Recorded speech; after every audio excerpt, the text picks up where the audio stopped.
They're a new generation of Democrats, Bill Clinton and Al Gore, and they don't think the way the old Democratic Party did. They've called for an end to welfare as we know it, so welfare can be a second chance, not a way of life. They've sent a strong signal to criminals by supporting the death penalty, and they've rejected the old tax and spend politics. Clinton's balanced 12 budgets, and they've proposed a new plan investing in... I'm Austin Peterson. You're watching and listening to the Wake Up America show, and that's on the... As to illegal aliens, we agree with you that... we do not think the comprehensive health care benefits should be extended to those who are undocumented workers. Monday. Good morning. Rise in freedom. I'm Austin Peterson. You're watching and listening to the Wake Up America show on the For Liberty Network. It's Monday, September the 29th. You're tuned into the most caffeinated, most liberty-loving show in America. This is Wake Up America, and if you thought Portland couldn't get any worse, Donald Trump just turned it into the world's biggest episode of Cops. The president said in the feds over the weekend, declared the city war-ravaged and told Antifa he was bringing in the full force. ...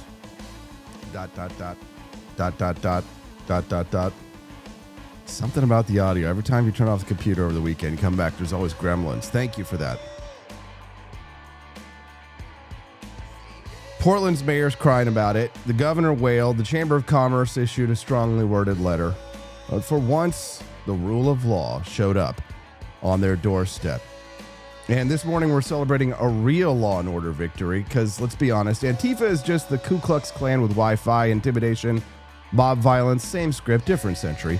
If the left says Antifa doesn't exist, fine. Then why are they screaming bloody murder when Trump cracks down on the people who supposedly aren't real? Somebody's Molotov cocktails just didn't get the memo. That's our A1 today. The crackdown, the history, and why it's long overdue. And I've got the numbers, the facts, and plenty of jokes to go along with it today. Then the second segment today, this one's good. Axios and CSIS admit it.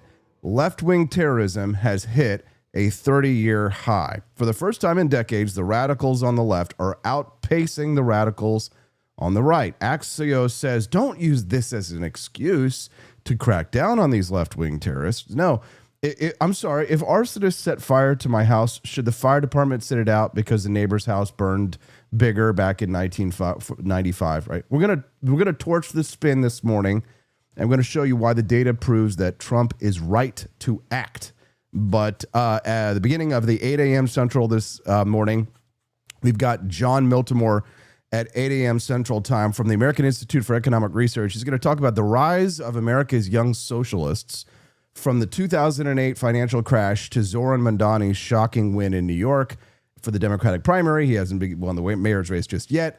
And the good news is that Eric Adams dropped out of the race in New York City, which leaves an opening for Andrew Cuomo. Can you believe that conservatives and libertarians and right-wingers are actually sitting there saying to themselves, and not all of them are, some of them are saying, let New York take their medicine, let them suffer under Zoran Mamdani. Maybe they'll learn their lessons. Since I don't wish suffering on our fellow Americans there, who, especially the Republicans who live in New York City, who don't deserve to live under Zoran Mamdani. I don't want that to happen, but it would be nice if someone else other than Zoran Mamdani won. And now it seems like the chances of that just got a little bit higher. So there's a little bit of good news there. We'll talk to Jon Miltimore about that this morning. And then this morning at 8:30 a.m. Central Time, buckle up. I'm really excited. Sally Mayweather, the great ANCAP Sally herself, will be here on this show. The Guardian is crying about the largest mass resignation in U.S. history. More than 100,000 federal workers heading out the door under Trump's deferred resignation program. Try not to sound too excited, Austin. I get all giddy when I hear about it. They call it intimidation. The left is calling this intimidation. They're being intimidated out.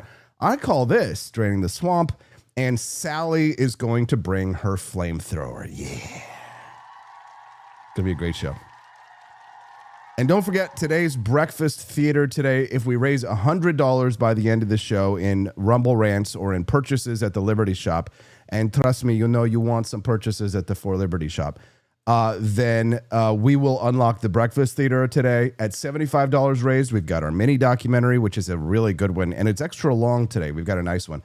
That's what she said. Breakfast Theater, though, will unlock the second phase at $100 raised. What is the second phase? Well, if we raise $100 this morning, then we get to have Theo Vaughn, the comedian, on the show today. And apparently he was filming a Netflix special, and he bombed over the weekend. Coincidentally, after he posted Free Palestine over on his account. No offense, but it sounds like some fucking commie gobbledygook. So we'll have Theo Vaughn on the show today for $100. Theo Vaughn will join us, and he will join the Wake Up America show.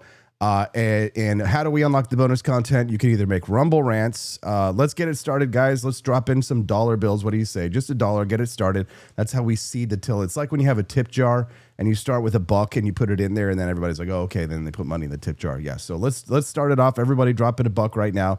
Help us to get to that $75 bonus content level. And then phase 2 unlocks when we hit $100, and we'll have Theo Vaughn on the show. Sound good? It's going to be a packed show. We've got law and order victories, left-wing terrorism exposed, socialism dissected, and bureaucracy to set on fire. And we're going to do it with jokes, truth, and the liberty spirit that keeps us going. So grab your coffee, pour in other founding flavors, Jeffersonian Java, if you got it, and let's wake up America. Are we ready? Ready? Okay. So September 29th, 2025. It's a beautiful day to be free. It's a beautiful day to be loud and to celebrate because the rule of law is back. The rule of order is back.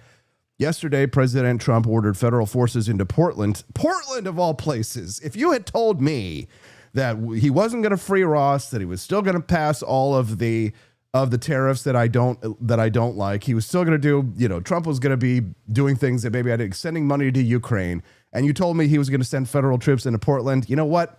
Would vote for him on that alone.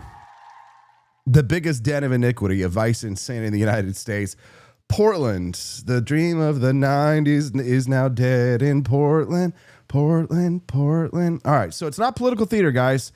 Law enforcement sending in the cavalry to take out the trash, just like we did with the Ku Klux Klan. Now, I have a clip of it, but I don't know if we're going to have any audio. So don't get mad at me, guys, it shows the audio's popping up, and I have no idea why it's not. But here's the video that we have here from Portland over the weekend. Take a look at this. I'll agents are open to communicate now. Yeah, they are. Oh, there we go. Here's Antifa going up against the fence. It shows you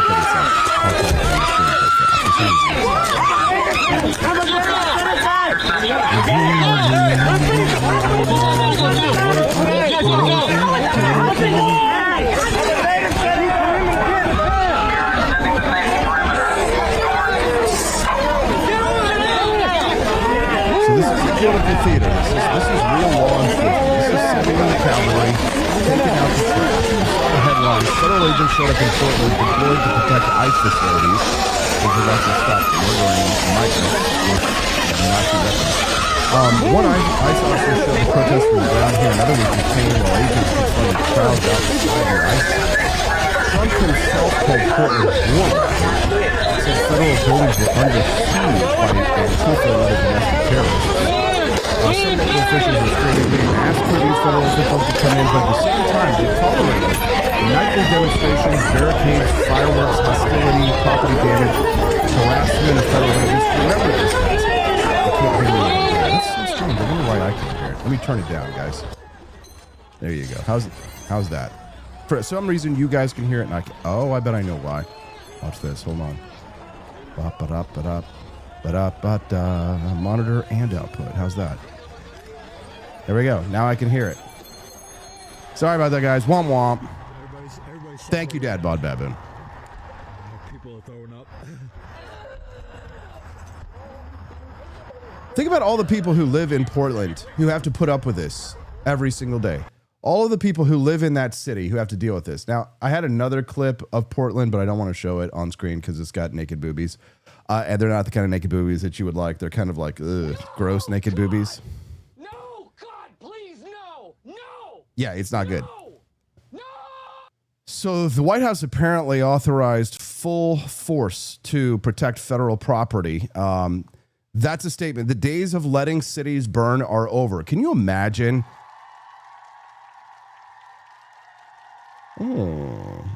Thank you to Joni Weinbaum this morning. She went over to the Grift shop and got herself a box of Jeffersonian Java. We appreciate that, Joni. Now, Joni, just real quick, so we don't make any mistakes, it looks like you did sign up for a monthly subscription of that Jeffersonian Java. So if that is not the case, then just send us a message and we'll fix that for you. Because sometimes people accidentally click on have this delivered every month. But if you do want it delivered every month, thank you very much. And we're well on the way to unlocking the bonus content today. So you're going to hear from the critics. They're going to say, oh, you're militarizing Portland. This is fascistic overreach. All right, fine. But when the police chief won't or can't contain masked agitators throwing rocks and burning flags and destroying private property in the streets, somebody has to step in to defend private property. And now let me take you back, right? After the Civil War, during the Reconstruction, the Ku Klux Klan reared its head, burning, lynching, terrorizing freed black Americans, enforcing Jim Crow with terrorism. The federal government intervened. Troops were deployed. Congress passed enforcement acts. The machinery of the state pressed criminal charges, seized power from local jurisdictions that colluded with the Klan, and they didn't debate endlessly over whether the Ku Klux Klan was just an idea. The Americans at that time recognized that the Klan existed, acted, murdered, terrorized, and we hounded them. We stamped them out wherever we could. We prosecuted them. We declared them illegal, held local sheriffs accountable, used federal power. And that's what a government does when the domestic terrorism and lawless violence mingle. This is the job of the federal government, is when the local governments are not protecting or securing our life, liberty, and property. That is the role of the federal government. The role of government, if it is to exist, is to protect the life, the liberty, and the property of its citizens. And we have a dual system where the locals are supposed to step up first, but if the locals won't do the job, then it's the Fed's job to step in and ensure the protection of our lives, our liberty, and our property.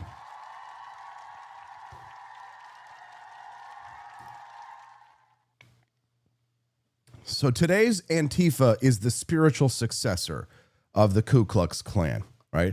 That they're a masked terror group, check. A roving pack of enforcing politics through violence, check. They're designed to intimidate, check. To burn, harass, and to destroy. They prey on weak mayors, check. Weak governors, check. Complicit city councils, check. And a press that pretends that all they do is protest. If the left wants to argue that Antifa is just an idea, that's fine. Then you should have no objection to us cleaning them up, hounding them out, rooting them out of our cities, and cleaning up a group that doesn't exist. It doesn't exist, right? But of course that's absurd because Antifa does exist, and they exist to harass, to destroy, to intimidate. They commit violent acts. They coordinate at all times, and they have regular meetings. They have Facebook groups. They have black bloc tactics, and the state has a responsibility to respond.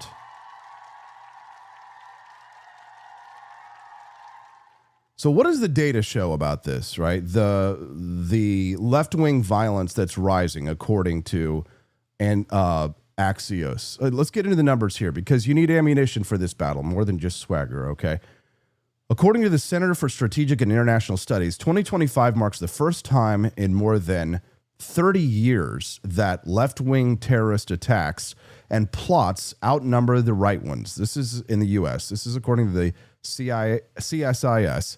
The CSIS analysis makes it clear left-wing violence has been rising, especially in the last decade, fueled by the polarization of our politics and emboldened by permissive enforcement. So their argument, CSIS's argument, is that right-wing terrorism historically remains larger in toll and frequency, but they acknowledge the baseline disparity. Okay, this is just the numbers that I'm pulling from this institution, and it's just one institution. So yeah, what matters now is the momentum of the violence that is building on the streets from these left-wing terror groups. The tide has shifted. The radicals of the left have smelled weakness in our local governments. They've seen tolerance for their ideas, and they moved in for the kill. This is another data point that I pulled from my research here. ACLED. This is a database that tracks riots, protests, and political violence. They've documented over 1,200 acts of riots or excessive force around demonstrations in the U.S., but this is since 2020. And what are they doing? They're documenting things like throwing rocks, acts of vandalism, property damage, or clashes between Antifa and local police.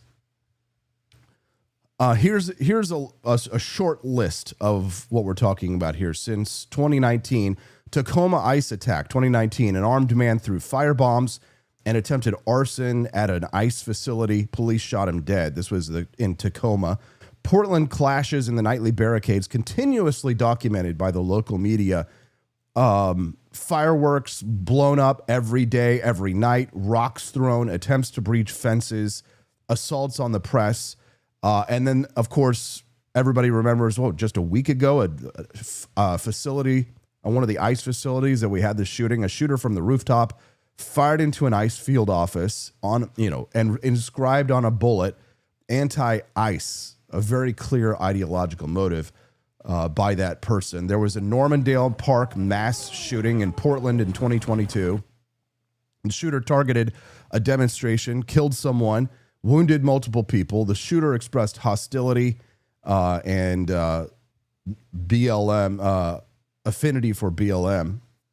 In Berkeley, 2017, a masked black bloc agitator crashed right-wing speech events, set fires, threw fireworks, smashed windows, pepper sprayed journalists. And, a lot of people are talking about how difficult it's going to be to go after these people because Antifa is decentralized and they operate in anonymous fashions. It's a tactic group. It's not like it's a corporation that where they have a headquarters and you can show up to. But you can show up to their public events, which they have. And so the idea that Antifa doesn't exist is just a rhetorical badge that they wear. It's just a rhetorical dodge, right? The behavior is real. The institution is real, but they stay loosely affiliated and organized in order to protect themselves, in order to ensure that they can remain as anonymous as possible so that they can commit acts of violence and terrorism on our streets. So let's drop some truth bombs. These masked anarchists, they think they're edgy, revolutionary, gritty. In reality, they're just professional vagrants with a flair for the dramatic. Carrying shields and fireworks, banging trash cans at all hours of the night, chasing journalists, beating them up, and staging symbolic guillotines, right? They glamorize violence while they hide behind anonymity. We should mock them. We shouldn't fear them. We should mock them. We should arrest them. And, they pretend to be anti-fascists, but the truth is that these are the fascists on the streets. It's Fight Club for theater kids, says Barney Styles. Very funny.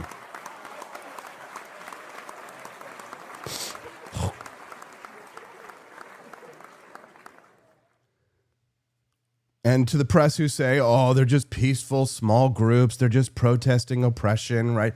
When your protest burns buildings, clashes with ICE, screams no cops, detains federal agents, murders migrants from a rooftop with a Nazi rifle, blocks public roads, bombs property, that's not protest. That is an insurgency. Here you see these people in green hats. Andy Ngo reporting on this one. These are not independent legal observers. These are members of an Antifa legal group. They're called the National Lawyers Guild. And their whole job is to ensure that Antifa and other far-left terrorists escape prosecution. Thank you to Andy Ngo for his incredible coverage on this. If you're watching us over on X this morning or anywhere but Rumble, you're really missing out. All of the great people hanging out in the chat this morning, like Quest Fanning, Relaxium McGroin, Amy J. Ease, Dadbod Baboon, and all our other regular friends are just waiting for you to come over here and join us this morning at rumble.com/AP4Liberty. That's rumble.com/AP4Liberty. If you want to join the group chat this morning, you can also find us over in the Discord server whenever we're not live at forlibertynetwork.com. If you go to forlibertynetwork.com, that'll take you to the Discord server. You'll be able to find us nice and easy. We've got some great guests for you on the Wake Up America show today. Sally Mayweather, the one and only, will be joining us at 8:30 this morning to talk about the 100,000 federal workers who are being retired. You'll love to see it. And then at 8 o'clock this morning on the Wake Up America show, we've got Jon Miltimore from the American Institute of Economic Research to talk about the young socialists of New York City. So we're just going to, we're going to bash the fash this morning, except the fascists are Antifa. It's going to be a great show. So make sure that you come over and join us over on Rumble, guys, because we're going to have a blast. So ask the local business owners. Take a look at this here. You can see some of these businesses have boards on their windows to protect themselves from Antifa. But nobody asks the local business owners or the shop fronts that are boarded up. Why don't they have a reporter show up to the local businesses and ask them, hey, how are your insurance premiums ever since Antifa showed up and started rioting and burning things down? How much do you pay for your insurance premiums to host a business on the streets where you have these young, violent leftist terrorists walking about? Ask the residents who can't walk their children past these blockades. Ask the ICE agents who are being harassed. Oops, sorry, we're just making a point. It doesn't fly when you're lighting fires and committing violent acts every single day on the streets of Portland. If the left insists that Antifa is just an idea, then let us operate under that assumption that they don't exist, and we'll just prosecute them anyway. Because if there's no group, there's no harm, right? But if there is, and we see it, then we have to act. So here's where we stand. Trump's move, what Trump is doing, this is a pivot point for our country. This isn't just a symbolic, right? This is enforcement of proper law and order. This is the proper role of the federal government when the local law enforcement will not protect the lives, liberty, and property of their local citizens. This is the proper way to handle them, to treat them the same way that we treated the Ku Klux Klan. We've handled the Klan before. We can handle this. The mob tactics of Antifa will not outlast the power of the American people when they have a thirst for justice. If we have willing courts and vigilant law enforcement. So this is the moment when the government stops cowering to these people or bowing down and starts acting. This is a call to local sheriffs, state governors to rise to the challenge or step aside. This is a rebuke to mayors who wring their hands while cities burn. So I'll ask you guys, here's the questions for the audience. What is it going to take for America to turn the tide? What is it going to take for America to stand up against these masked mobs and fight back? Are we going to let these people rewrite public space, or are we going to reclaim it city by city, block by block, with the iron fist of the law? Let's go. Enough talk. Let's enforce the proper law, the natural law. There we go. So 2025 is the first year in over 30 years, according to CSIS, when left-wing terrorist incidents outnumber right ones. That's according to CSIS. Over 1,200 acts of rioting in the U.S. We've had demonstrations, over 1,200 riots in this country since 2020, tied to Antifa or similar groups. In 2019, Tacoma, an armed man firebombed an ICE detention center. Last week, a shooter opened fire on an ICE facility, inscribed anti-ICE on the bullets, murdered 2 people, at least, maybe more. And in Portland, a mass shooting attacker targeted protesters, killing 1, wounded multiple. So, questions for the audience. Do you believe that the federal government should be allowed to deploy troops to cities when local officials refuse enforcement of the law? Second question for the audience here. If Antifa really doesn't exist, why do we see nightly violence tied to their name? Should mayors who allow repeated violent protests be held criminally liable for what happens? And then which historic domestic terror group does Antifa most resemble? The Klan, the Weather Underground, Black Panthers, or something new? And then last question for the audience, which city should be the next for a federal crackdown? Seattle, Chicago, New York? Let me hear your pick. Send us a text at 573-319-1586. That's 573-319-1586. We'd love to hear your thoughts on this or more. If you send us a text at 573-319-1586, we'll get your messages, and including whenever we have technical problems. And then we can finally have a great show now that Siggy's mom is here with us this morning. We've raised almost $30 of the $75 needed to unlock phase 1 of the bonus content. Thank you so much to everybody who's made a contribution this morning. Please keep those Rumble rants rolling. I'm going to take a really quick little break. We're going to go pee for liberty. When we get back, we are going to dig down into the numbers. How did we get to a point where left-wing terrorism has hit a 30-year high? We'll talk about that when we get back. It's the Wake Up America show on the 4 Liberty Network. Don't go away.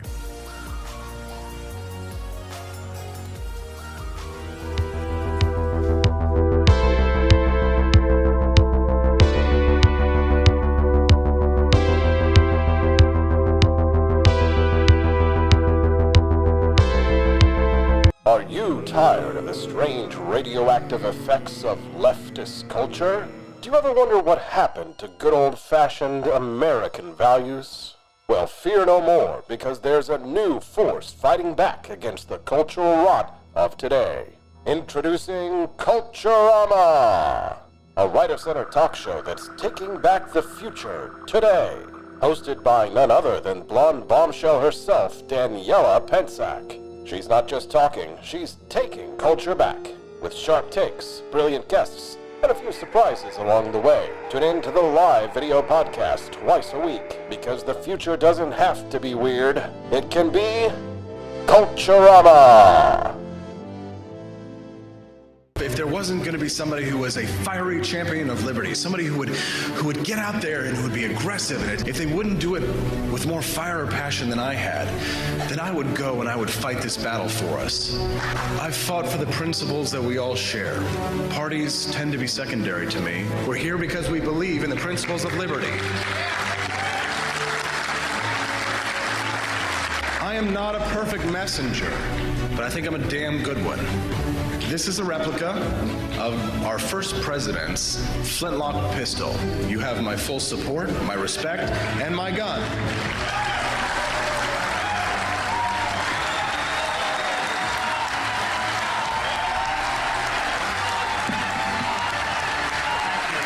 I think that at the heart of my philosophy is much more libertarianism than well, that's the fashionable word these days, I guess. A conservative is no longer just that. He's a libertarian, and always has been.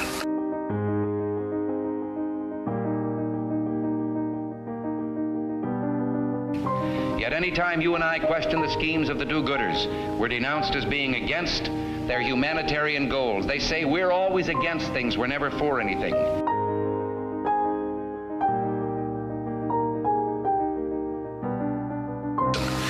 What is fascism? Fascism is private ownership, private enterprise, but total government control and regulation.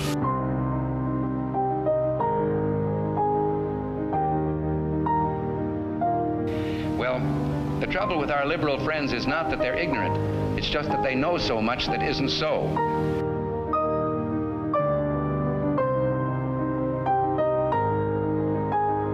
If we lose freedom here, there's no place to escape to. This is the last stand on earth.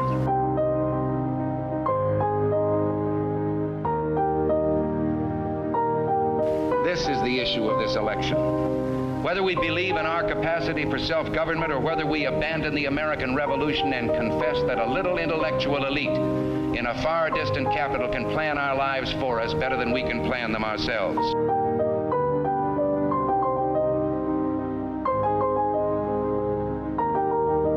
The conservative, so-called, is the one that says less government, get off my back, get out of my pocket, and let me have more control of my own destiny.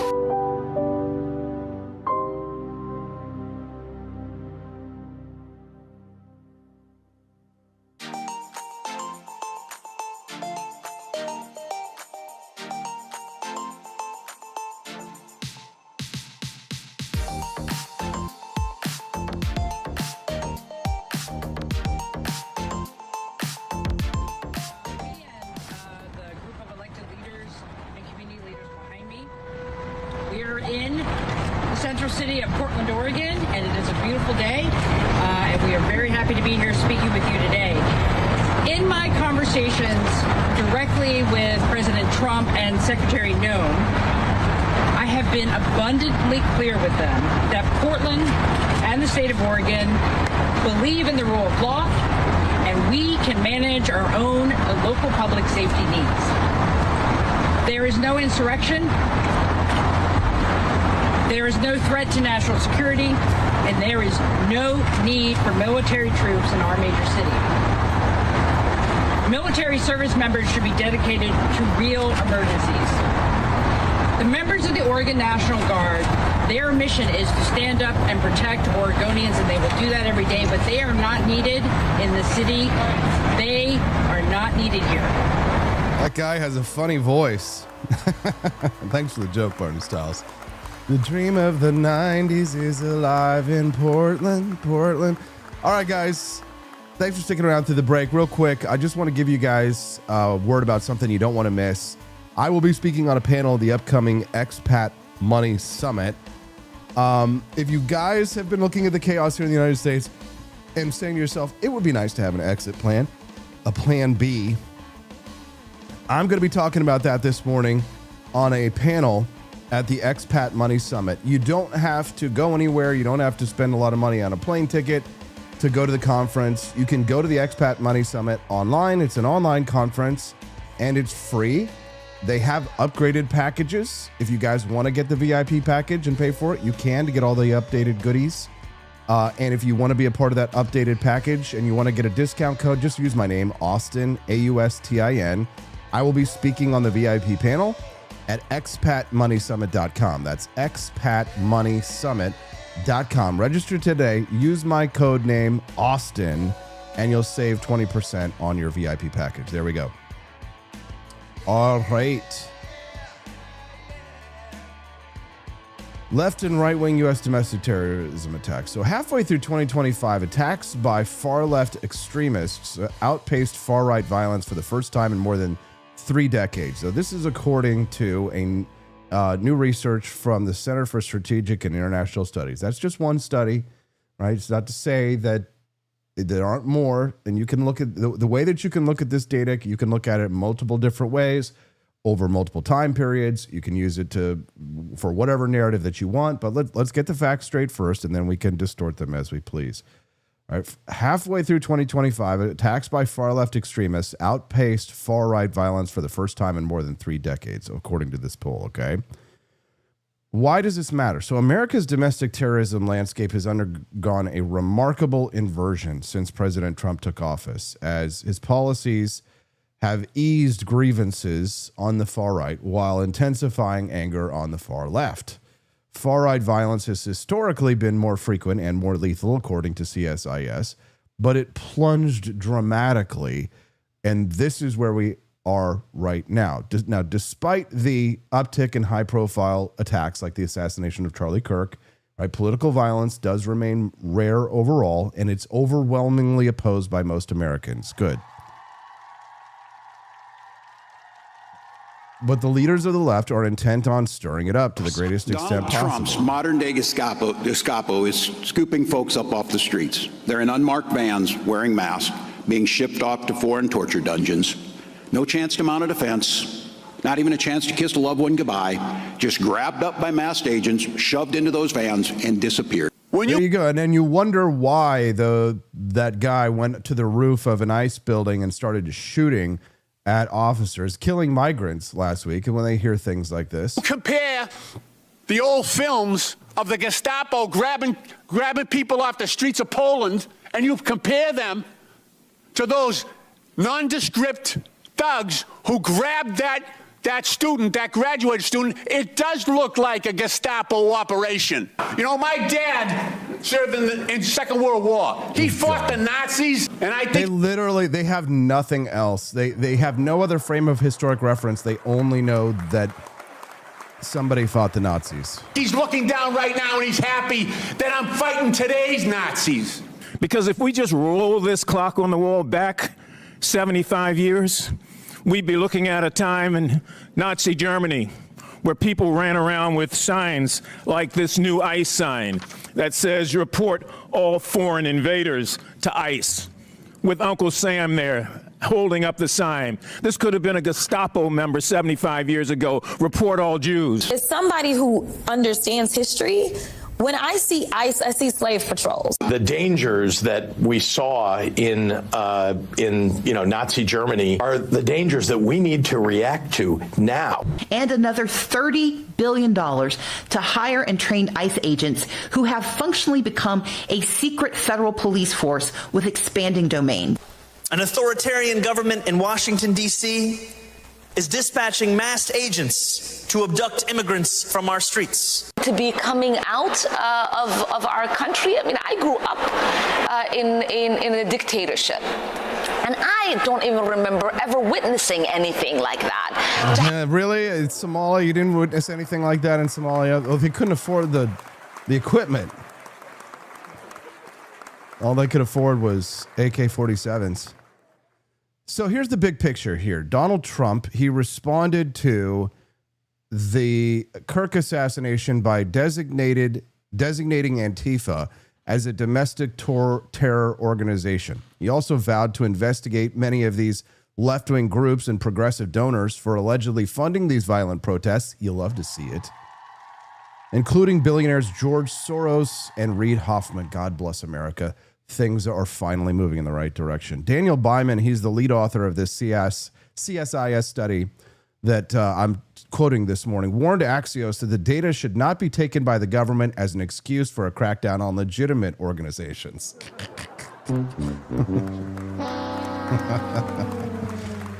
They're just running cover for the left every day, aren't they?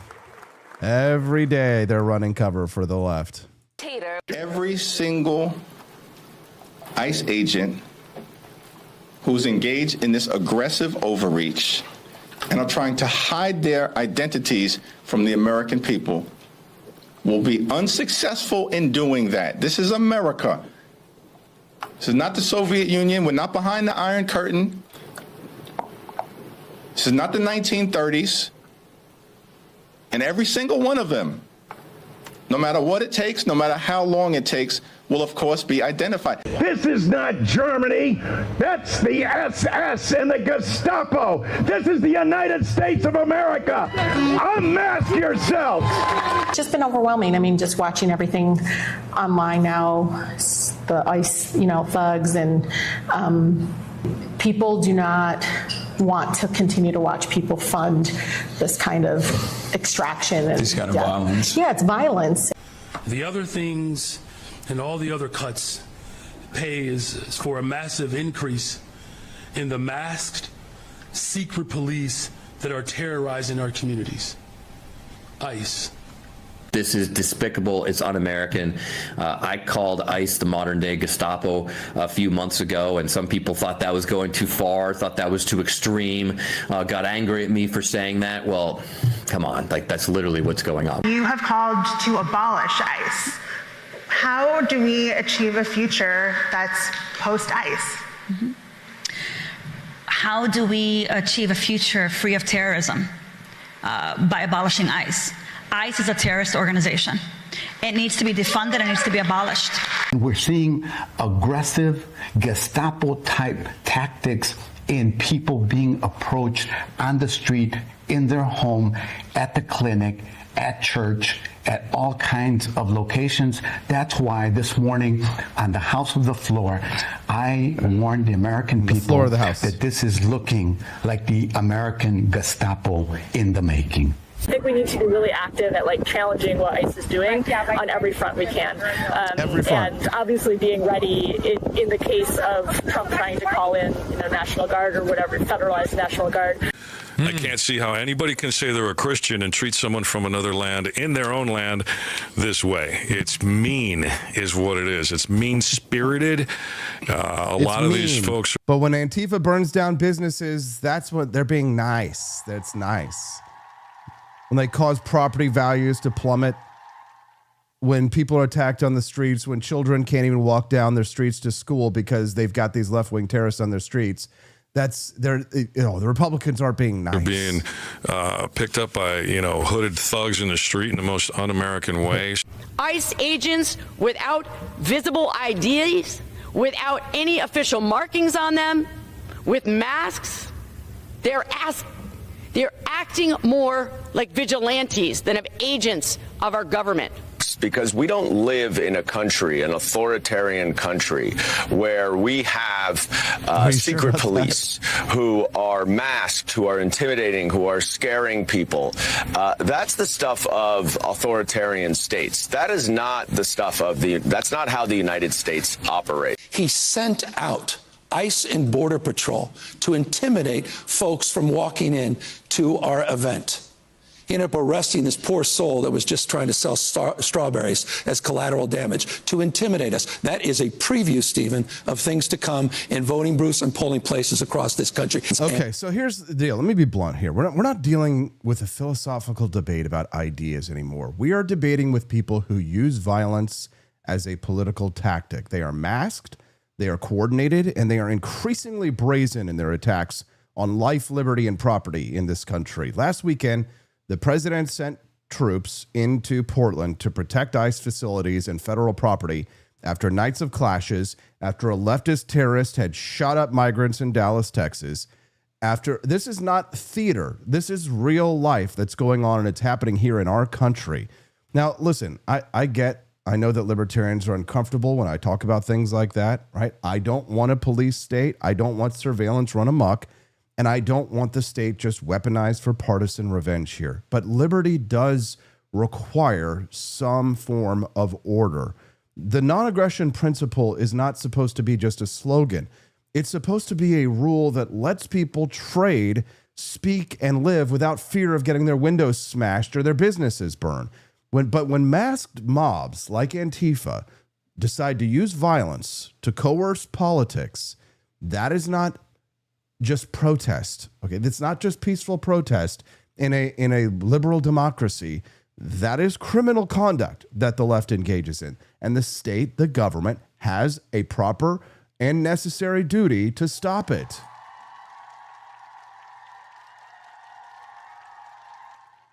So the facts. What are the facts? This new CSIS analysis, the one that I've been talking about this morning, Center for Strategic and International Studies, say that in the first half of 2025, left-wing attacks outpaced far-right attacks for the first time in more than 30 years. You could be skeptical of this study.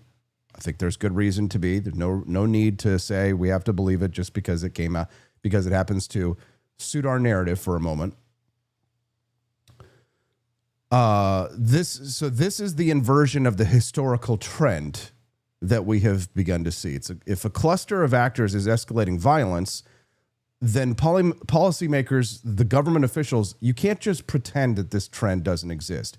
It does exist. Then you've got these data collectors out there like the ACLED. They're tracking these protests and political violence in real time. They also warn that Antifa is not just a single organization. It's a tactic, it's a decentralized set of networks, which of course makes it harder to name a single entity, but this doesn't make the violence disappear. When you see coordinated attacks, property damage, firebombs, and assaults, those acts are criminal regardless of whether the people committing these acts have a national charter. Decentralized actors, local cells, repeat tactics, that is actionable intelligence for law enforcement. And we've seen concrete violent incidents occurring at these federal facilities, including attacks that resulted in the death of migrants at the facilities, right? This is a surgical, legally grounded set of actions to protect citizens and punish criminals. And now here's the plan that I want to see from the White House and from Republicans and reasonable Democratic members of Congress today. Treat violent acts as violent acts. Prosecute these people under existing criminal statutes. Assault, arson, attempted murder, conspiracy, obstruction of federal officers, attacking federal property. Those are all crimes already. So if federal personnel or federal facilities are attacked, the Department of Justice should prioritize those prosecutions and coordinate with the federal U.S. attorneys to bring cases against these terrorists. There's no need to invent new laws. You just enforce the laws that are already on the books. This will preserve our civil liberties while not creating any new novel powers for the government and while holding these perpetrators accountable.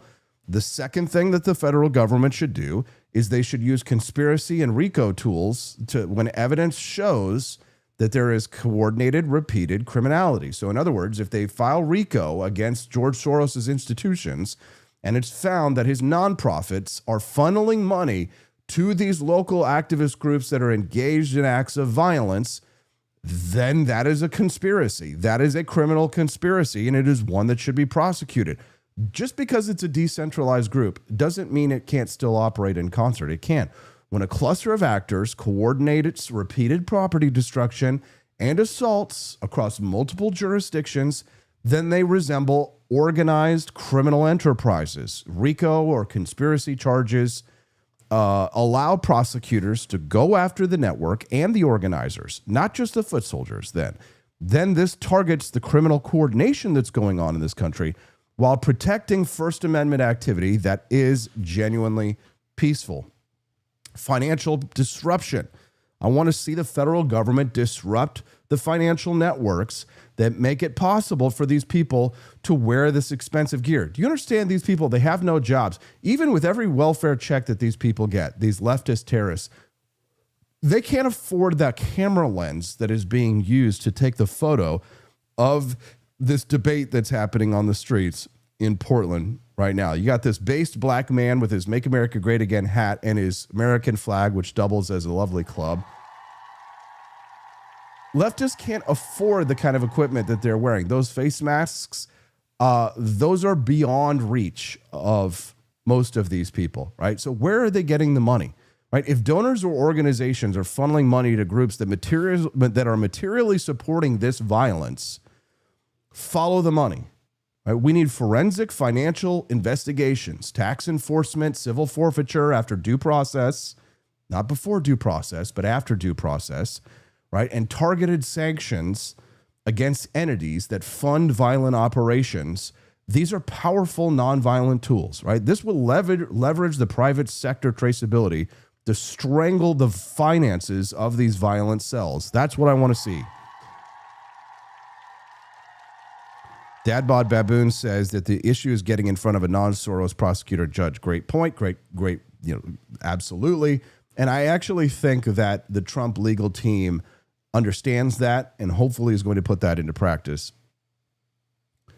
Number 4, things that I want to see from my federal government while staying within the rule of law. Part of the problem here is the jurisdictional stovepipes, like Dadbod Baboon brought up.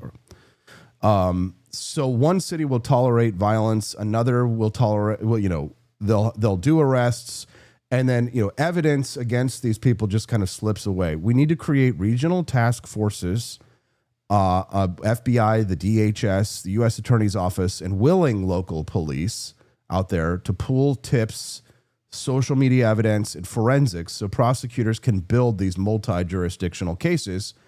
And they need the data that's necessary so that the open source intel can be fed into it, right? We need to protect federal property and federal employees robustly, but proportionately.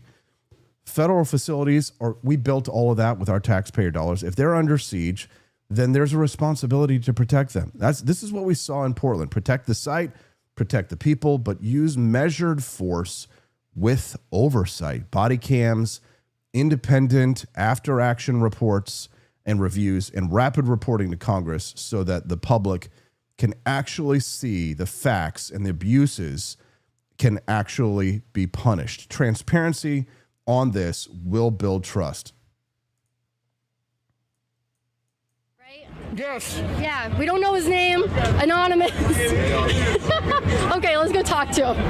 Hi, guys. What are y'all here protesting today? You look mad. Your body language says you're mad. What are you guys protesting today? Anybody want to get their message out? All right, let's go for a walk. Let's go! Comrades! Woo! All right, this is a very cool group of comrades we have right here. We're going to end private property. We're going to... Fight the power! Yeah, communism! Woo! We hate private property! I got to cover my face. Woo! I'm so strong!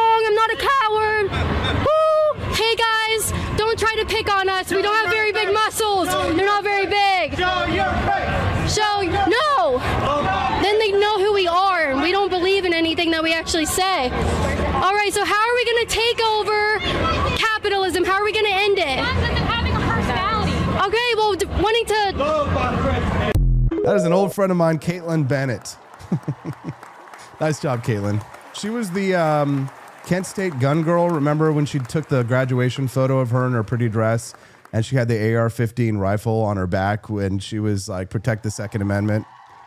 And she gained like 500,000 followers or something like that. All right. So what else can the government do? They can hold local officials accountable for dereliction of duty, just like we did with the KKK. If a mayor or a city government is knowingly refusing to enforce the basic laws against assaults on private property, then it's time for us to go after these local officials, right? Citizens should use recall and ballots. We should demand the restoration of public peace in our street. And local leaders who abdicate law enforcement responsibility are endangering their citizens. There is a political consequence that voters can and should enforce.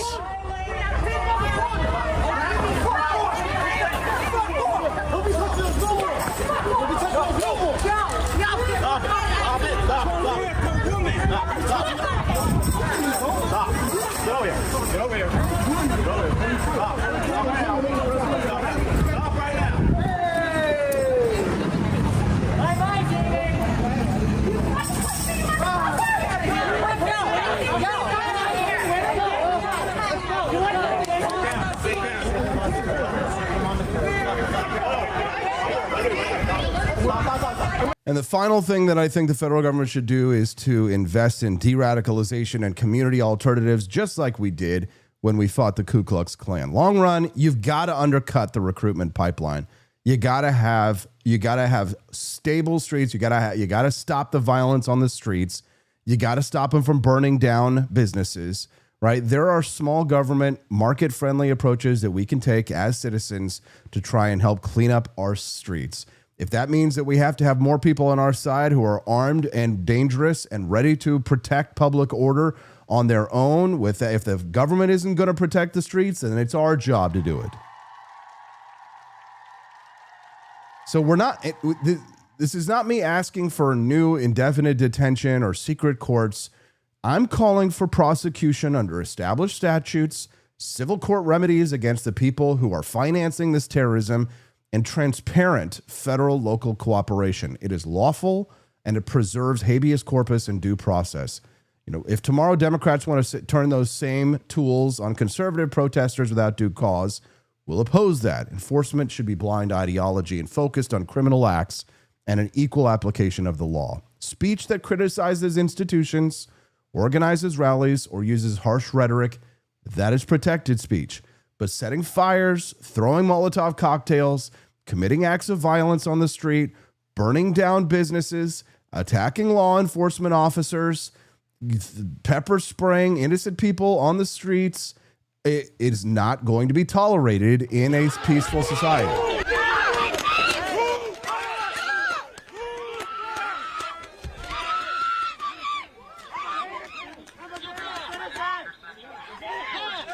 I voted for this. Yes, I did. Liberty without order is a fantasy. The non-aggression principle applies to everyone, including those who claim moral superiority while smashing windows. A principled libertarian stance should demand swift legal response to criminal violence, protection of private property, financial disruption of violent networks, and market-oriented, localized remedies to address underlying grievances. Do that, you protect both liberty and life, right? So call out the double standard here. When the left deploys violence, the media pretends that it's a protest, and then they say that we mustn't overreact to this violence that's being committed on the street and the destruction of property. You mustn't overreact. When the right protests, though, they call for prosecutions, right? A principled defender of freedom fights hypocrisy and violence. Demand equal justice under law. That's the conservative libertarian answer. Now, demand prosecutions, name the incidents and the people who are committing these acts of terrorism, call for a federal local task force, insist on transparency of those task forces. This is how you go after Antifa, with law, evidence, and with a clear defense of liberty, life, liberty, and property. What do you guys think? Send us a text at 573-319-1586. That's 573-319-1586. Brad Beckman over the chat says, wow, we're really close. We're only $15 away from unlocking phase 1 of the bonus content. That's fantastic. And if we unlock phase 2 of the bonus content, we'll have Theo Vaughn on the show. Instead of watching commercials, you guys could watch our amazing bonus content if we raise $15 more. Here's my recommendation, guys. Head on over to the Grift Shop at thegriftshop.com. Our Halloween collection is now available. It's kind of actually a really good background for discussing Halloween.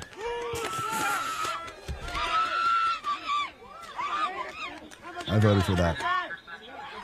Hey guys, if you want to save money, use code GOTH15. The Halloween collection is really popular every year. And the top products that we sell are the No Lives Matter Michael Myers shirt and the Make America Goth Again shirt. But I'm pretty sure that Andy Opperman loves his Trumpkin Make Halloween Great Again. You only got 32 days till Halloween, guys. And if you don't want to have to worry about getting a costume, show up to the party with your No Lives Matter shirt or the Make America Goth Again shirt. You can only get these at forlibertyshop.com. We also put it on a hoodie if you would like, and you'll save 15% if you use the code GOTH15. So use that code GOTH, GOTH15. You'll save 15%. We've got inflation Halloween costumes, government is scary t-shirts, candy tax collector tote bags, zombie Rosie the Riveter, taxes. That one was scary enough on its own. Get spooky with it, and burn blunts, not witches. Yeah, there you go.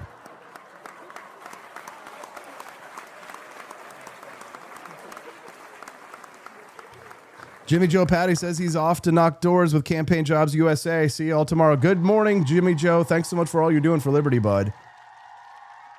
We appreciate all that you're doing. There are so many people out there like yourself who are trying to change the world, and I'm really thankful for people like Jimmy Joe Patty for stepping up and helping get it done. I'm also really grateful for Rumble and their partnership with our friends over at Westwood One. If you're a football fanatic, all my guy buddies are ready to get together and watch some gridiron, right? Tune into Westwood One for all the gridiron glory that you crave, from jaw-dropping touchdowns to game-changing plays. Don't miss a moment of the excitement, guys. Catch every snap, every tackle, and every victory on Westwood One. You can listen to the NFL on the NFL app, on the Westwood One Sports app, or on westwoodonesports.com via Westwood One station streams, or by asking Alexa to open Westwood One Sports. Hey, Alexa, open Westwood One Sports. If it's the NFL, it's on Westwood One. Thank you very much. And good morning, Pineapples. We're going to go to a brief commercial break. Keep unlocking that bonus content. We're so close to phase 1. Jon Miltimore joins us when we get back on the Wake Up America show. It's the For Liberty Network. Here at Alligator Alcatraz, the fence keeps them in. But slip up, and you're on my plate. Looks like breakfast is making a run for it. We got 3 hot meals trying to check out early from Alligator Alcatraz. They can splash, they can sprint, but there's no escaping Alligator Alcatraz. Caught 2. The third? Huh. The swamp's got its own way of catching runaways. Mama was wrong. Gators don't need toothbrushes. Just an honest job making America great again.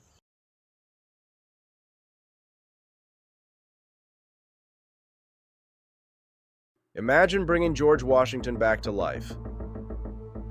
Just to explain that in 2025, men can get pregnant, waving an American flag might offend someone, and our government is $34 trillion in debt. But that's not all, George. We have Drag Queen Story Hour for toddlers. Pronouns are mandatory. And Harvard can't define woman. Oh. And we send billions to Ukraine but can't fix potholes in Ohio. You know, just normal modern empire stuff. I'm sure he'd be totally cool with it. Right after he finishes reloading. He didn't cross the Delaware for this nonsense, but you can carry on the fight with gear that would have made King George cry. Shop bold, shop free, shop forlibertyshop.com. Picture this. It's 1776. Thomas Jefferson is hunched over his desk at Monticello, ink-stained fingers. writing the most radical document in human history. Do you really think he was sipping Starbucks? No. He was drinking something bold, something black, something brewed strong enough to fuel a revolution. That's the spirit behind Founding Flavors, our signature line of liberty-fueled coffee. No soy froth, no climate guilt, no corporate slogans. Just real coffee, inspired by the men who wrote freedom into existence. Every cup is a quiet protest. Against mediocrity, against tyranny, against bad coffee. So this morning, skip the globalist brew. Grab something worthy of a free man's sunrise. Founding Flavors. Now brewing at forlibertyshop.com. They're a new generation of Democrats, Bill Clinton and Al Gore, and they don't think the way the old Democratic Party did. They've called for an end to welfare as we know it, so welfare can be a second chance, not a way of life. They've sent a strong signal to criminals by supporting the death penalty, and they've rejected the old tax and spend politics. Clinton's balanced 12 budgets, and they've proposed a new plan investing in people, detailing $140 billion in spending cuts they'd make right now. Clinton Gore, for people, for a change. Wow, the Clinton Gore. Welfare cuts, the death penalty, lower taxes, cut spending. What happened to those Democrats? And he was for free trade. Good morning. Rise in freedom. I'm Austin Peterson. You're watching and listening to the Wake Up America show, and that's on the For Liberty Network. Amy J. E's in the chat says, I'm old enough to remember Democrats like this. Womp womp. So old. I'm so old. All right, let's bring on a guest who's older than me. Senior editor but by a little bit. He's the senior editor at the American Institute for Economic Research. We're going to talk about the young socialists helping power Zoran Mamdani's New York City campaign.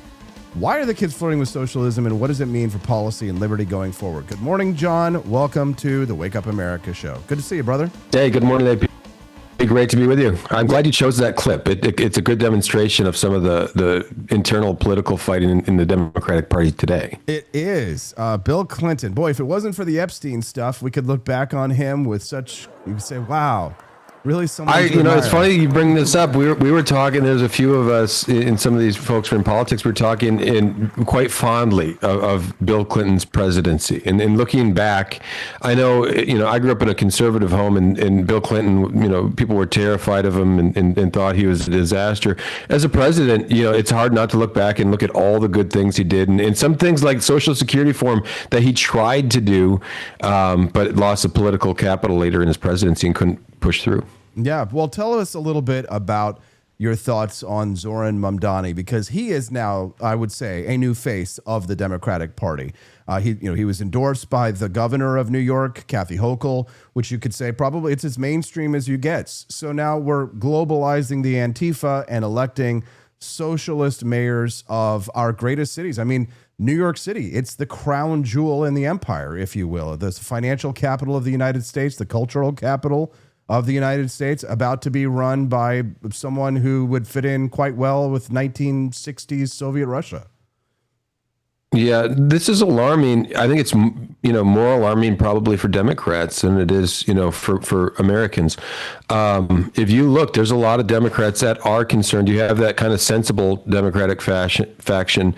Corey DeAngelis, who I work with at AIER, he was tweeting about this over the weekend. He had some tweets shared by Randy Weingarten's a staffer saying, "Look, we gotta look at what happened in Chicago. With Brandon Johnson, Chicago. He's got a 14% approval rating, and he had a very similar campaign style to Mamdani. He has a fresh face, talking about all these, very progressive ideas.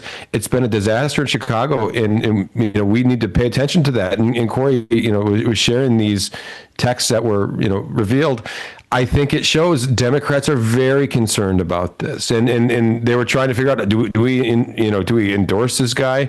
Look at some of these policies he's proposing, and let's talk about those policies. He's talking about rent control like New York doesn't have it. But if you look, he's in this rent stabilized apartment where he gets preferential rent, and New York has had these policies for years. This is why their housing market's dysfunctional. This is why there is this lack of housing. The policy prescriptions he's offering are going to make it even worse. New Yorkers, if they go this route, we see where this ends. Like this is at a city level, right? It's not at a country level, but we see where these policies go. Take a look at Venezuela. This is where it started. It started with all this rhetoric of democratic socialism, and then they start to pass the policies. They drop the democratic part, but these policies we have 100 years of evidence. These policies are disastrous economically. They make people poor, and if New York goes down this road, it will be disastrous for New Yorkers.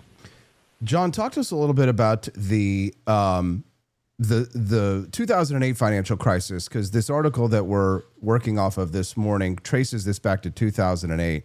Do you think it was the financial crash itself or the bailouts and the moral hazard after that taught a whole cohort to blame markets rather than the bad policy in the crony banking system? Yeah, it's interesting because this was the whole Occupy Wall Street movement started after that. That the Wall Street Journal had an article on this over the weekend that you and I had discussed.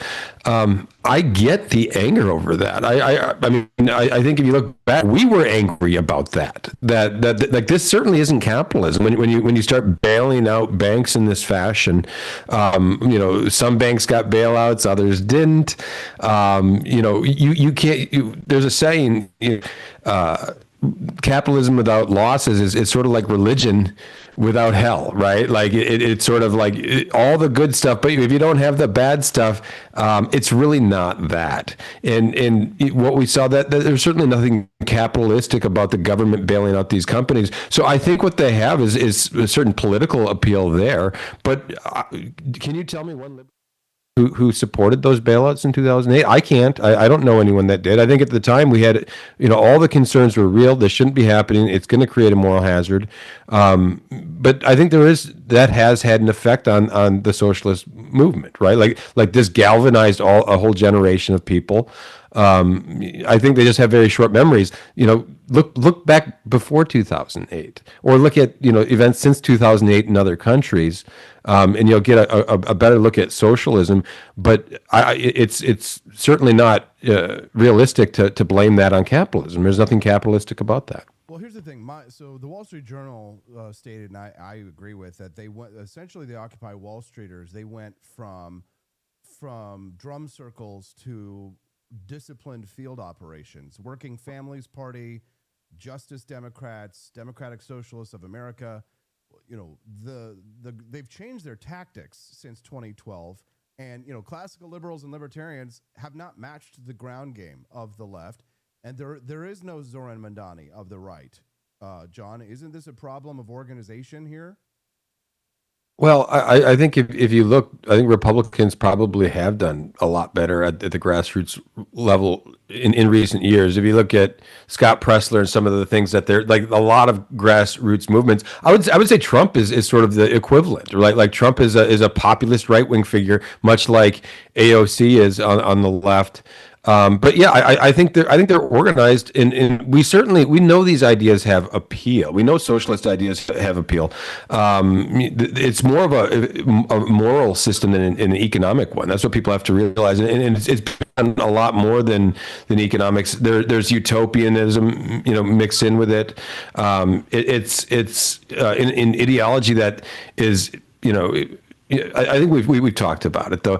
It taps into resentment. It taps into envy. You have a lot of people frustrated with the political system, and they're offering this as an antidote. The problem is, everywhere we look, socialism it makes politics worse, and it makes economic systems work. This isn't the antidote, but you can see it has appeal because it taps into grievance better than I think any other, system I can think of. The youth sentiment here. Cato YouGov poll says 62% of Gen Z and millennials like the word socialism. But when you really probe the definitions of how they define socialism, do you think that they actually want something more like Nordic welfare with markets?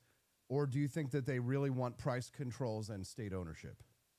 No, it's absolutely, the former. And if you talk, that's why we have these arguments like, oh, Norway is socialist, let's be like them. They don't, there's just simply a cognitive dissonance over there. Like they don't realize these are capitalist they're mixed economies, right? Like ours. They're much more capitalistic in some ways in the US. If you look, there's more billionaires in Norway and Sweden per capita than the United States. So the idea that these are socialist utopias is silly. And, those have been debunked for 15 years, but it's the rhetoric of socialism that has this appeal. It's this idea that if we just have the right people planning economies, it'll be more fair and it'll be more equitable.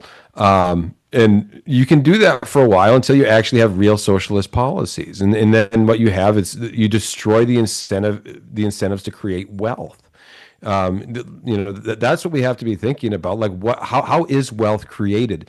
We've, for generations now, we've just taken it for granted. We have so much. If you destroy the incentives to produce and to create, you'll be very poor. And that's what socialism does. We're speaking to Jon Miltimore this morning on the Wake Up America show from the American Institute of Economic Research. He joins us every Monday at 8 a.m. Central Time. We call it Mondays with Miltimore, talking to him about the new socialism on the rise amongst young people. Socialism is pitched as kind of a moral cleanliness, no poverty in a rich country. But what is the moral case for markets that lands with a 22-year-old who pays $1,900 for a shoebox and juggles debt? So, a lot of this appeal that they have here, John, that socialism has is this cultural appeal, right? It's moral cleanliness, that we are a very wealthy country. So why should we have to have a country? Why should we have to live in a country that has so many wealthy people that has all these other people who are in poverty? Yeah, no, I think that's a very effective line of reasoning for people. They say, look, we have people living on the streets, but you have Elon Musk that has, $100 billion. And to the average person, like we've been doing studies on fairness for decades now. If you look, fairness is something ingrained on the human DNA. You can see it in babies. If a different baby has more toys than someone else, like that baby starts to cry. You can see it in primates. Like we as well, like monkeys and things. Like fairness is deeply ingrained on us. And so I think what you have are people that say they shouldn't have so much. And you don't even have to be a deeply political person to believe that. The problem is we know what happens when you start to try to confiscate wealth from people like Elon Musk. They're not going to just say, yeah, here's my wealth, impose a tax and take it. They will leave, and we've seen this in other countries. When you try to have these confiscation policies, they're not going to be fleeced. These are the wealth creators in countries, and it's very hard to do. To create something like Elon Musk. Look at the people who the Warren Buffetts, the Sam Waltons, the Elon Musks. Buffett's probably a worse example because he's just a financial wizard. But they created wealth for us. You can go and buy these inventions that they created, or go to a grocery store packed with food. And Walmart is something we take for granted today. You walk or a Costco, and there's food everywhere. You go, you take what you want. We've seen socialist systems; they don't have that, right? Go back to Yeltsin in the late '80s, and he just marveled at the American grocery stores, and you had other defectors from the Soviet Union who simply couldn't believe that these grocery stores operated this way, because in a century planned system they had nothing like this. And you had food lines. You can go back to Vietnam, where you had people. There was a history that came out just recently, and one anecdote stuck with me, and it was an adult now, but reflecting waiting in line for 12 hours to get a bowl of rice. and everybody just had to get in line, and on these hot days you're waiting to get your allotment of rice. That is what socialism produces. And I think in America, though, they're not really selling the hard socialism, like you say, price controls, like they do a little of that. They just want to take more from the wealthy. That's the way they sell. They have too much, let's take it.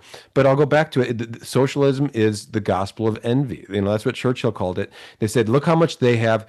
That's too much. They shouldn't have that much. It's a philosophy built on envy. And it's effective because humans, we have that.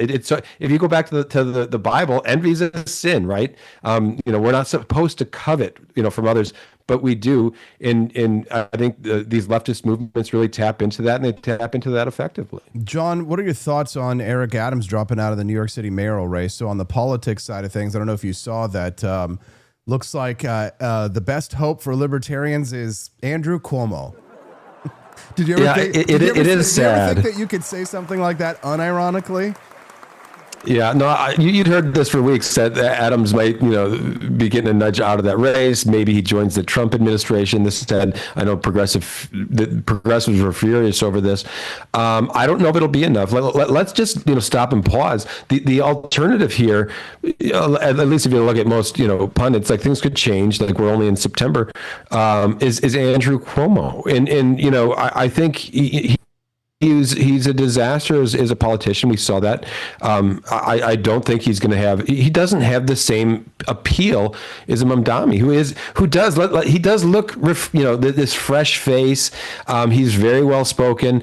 But this goes back to what I was saying. Like Corey DeAngelis, these texts that were Democratic operatives were saying there are other people who actually have experience. What Zoran? What is his political experience? What has he ran? What is he? He's done nothing.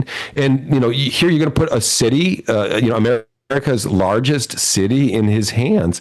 It's incredibly dangerous, and you have Democrats themselves are very concerned about this. So, to your question, getting Adams, maybe that does clear a pathway for somebody else, if not Cuomo. There's several other candidates in this race. If narrowing the field might help one of them get a boost, and maybe help New York Democrats come to their senses a little bit. Mm-hmm. We've got a video here. This is an anti-ICE protester in Massachusetts. Hold on one second.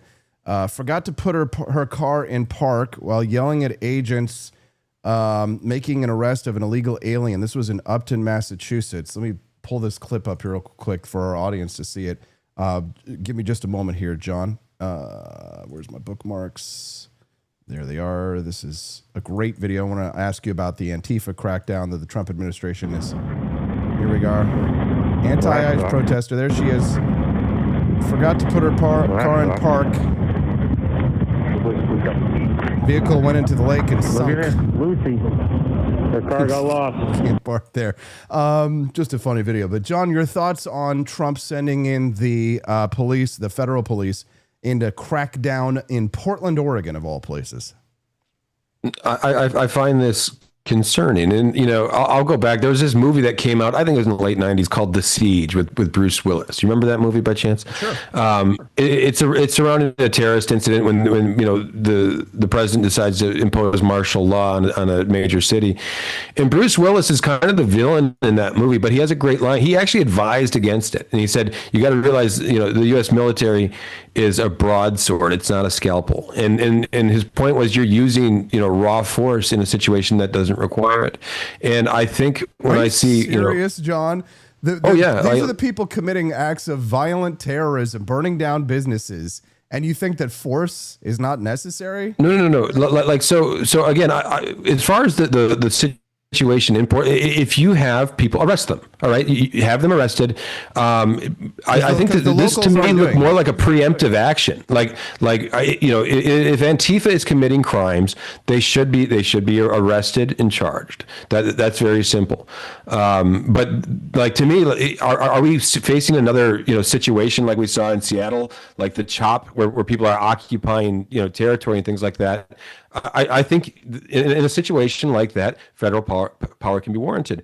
I haven't seen anything like that in Portland. Are you sure, John? Are you looking? No. I'm not looking at. Pulled up. It's playing. I don't live now. in Portland.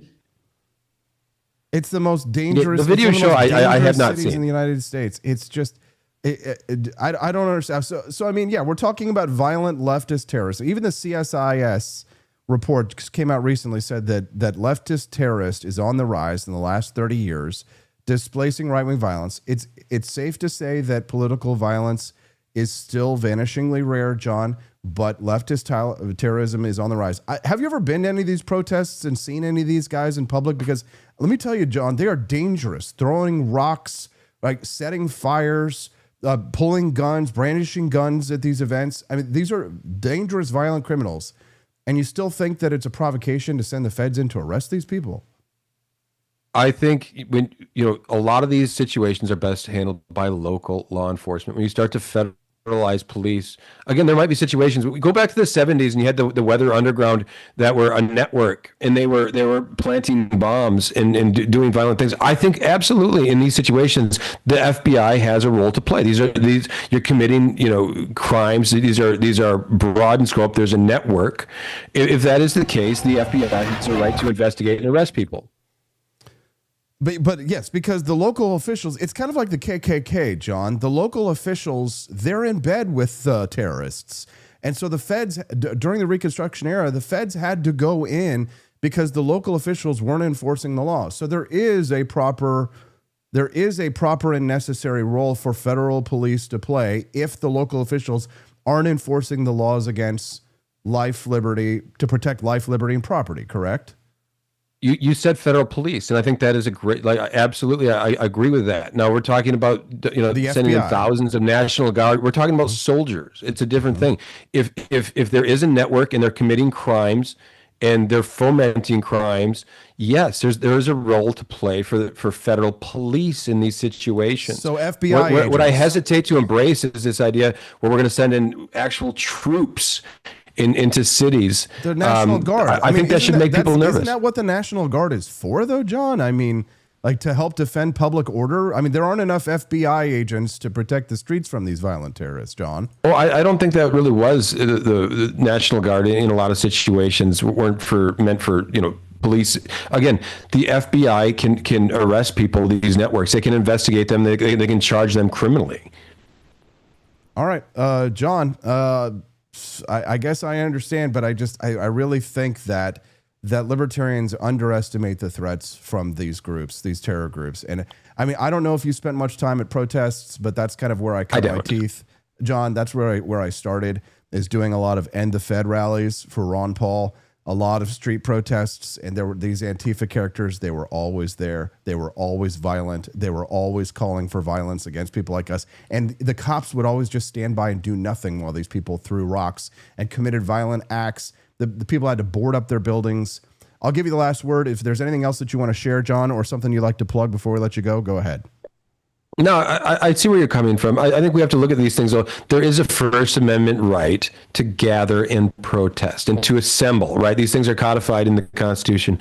When these things become violent, yeah, that line is crossed. We saw it for years in 2020. Yeah, we didn't see, federal troops at those things. Some of those situations, I agree, would have called. You can make an argument. Yeah, you needed it. Like when we had these Occupy zones. Like this was serious stuff. So yeah, I'm not saying I think we need to tread carefully though, and be judicious about how we exercise that power. What about RICO cases against Soros? What about them? Yeah, institutions that are funding these things. These are federal laws, and these things can be prosecuted. If you have a case, prosecute them if they're RICO violations. But yeah, it's Monday. I guess I'll have to spend a little bit more time at these protests like you. No, in all seriousness, I don't think they're probably nice people. I don't think that they're saying nice things. In some cases, they might be throwing rocks and doing things that call for local police to do things, and maybe they're not. But this is a complicated situation. But I think we should tread carefully about ramping up federal troops in some of these cities. As far as that, just check out my content on Substack. I write under The Take by Jon Miltimore. The Take by Jon Miltimore. John, Mondays with Miltimore, always fun. Thank you very much for bringing your views. And great being with you, AP. Have a good week. Thank you very much. That's Jon Miltimore. Again, follow him over at The Take. All right. So for their first time appearing on the Wake Up America show, Sally Mayweather and Cap Sally joins us live in less than 5. Don't go away. We've almost unlocked the first phase of the bonus content, guys. So my recommendation, head over to the Grift Shop at thegriftshop.com. If you head over to thegriftshop.com, we're doing a sale right now on all of our Halloween merchandise at the Grift Shop. You can see that you'll save 15% off with the code GOTH15. If you want to get our No Lives Matter shirt, very funny. Zombie Rosie pinup shirt, or Make America Goth Again. Head over to the Liberty Shop at thegriftshop.com, and when you do, you can use our code if you want to save on our Halloween collection. Also very popular right now is our Charlie Kirk Simply Freedom t-shirt. We have that on a t-shirt, and we also have it on a flag.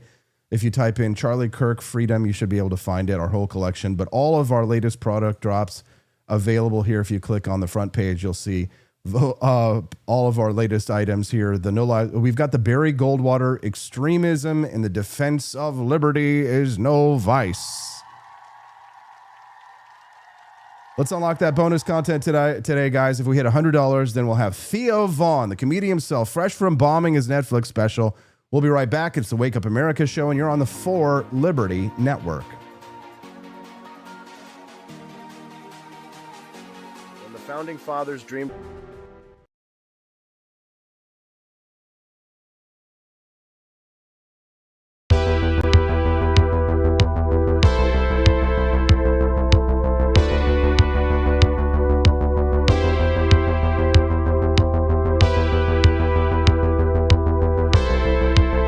Are you tired of the strange radioactive effects of leftist culture? Do you ever wonder what happened to good old-fashioned American values? Well, fear no more, because there's a new force fighting back against the cultural rot of today. Introducing Culturama, a right-of-center talk show that's taking back the future today. Hosted by none other than blonde bombshell herself, Daniela Pensack. She's not just talking, she's taking culture back. With sharp takes, brilliant guests, and a few surprises along the way. Tune in to the live video podcast twice a week, because the future doesn't have to be weird. It can be Culturama. If there wasn't going to be somebody who was a fiery champion of liberty, somebody who would get out there and who would be aggressive, and if they wouldn't do it with more fire or passion than I had, then I would go and I would fight this battle for us. I've fought for the principles that we all share. Parties tend to be secondary to me. We're here because we believe in the principles of liberty. I am not a perfect messenger, but I think I'm a damn good one. This is a replica of our first president's flintlock pistol. You have my full support, my respect, and my gun.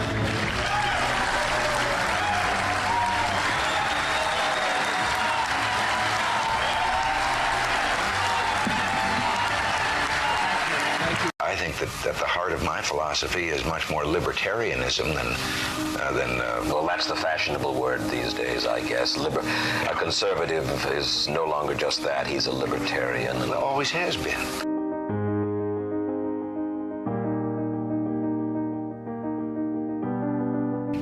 Yet any time you and I question the schemes of the do-gooders, we're denounced as being against their humanitarian goals. They say we're always against things, we're never for anything.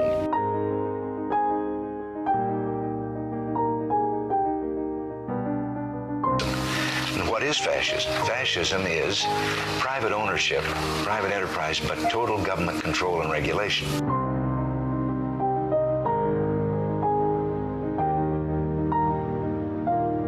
Well, the trouble with our liberal friends is not that they're ignorant. It's just that they know so much that isn't so.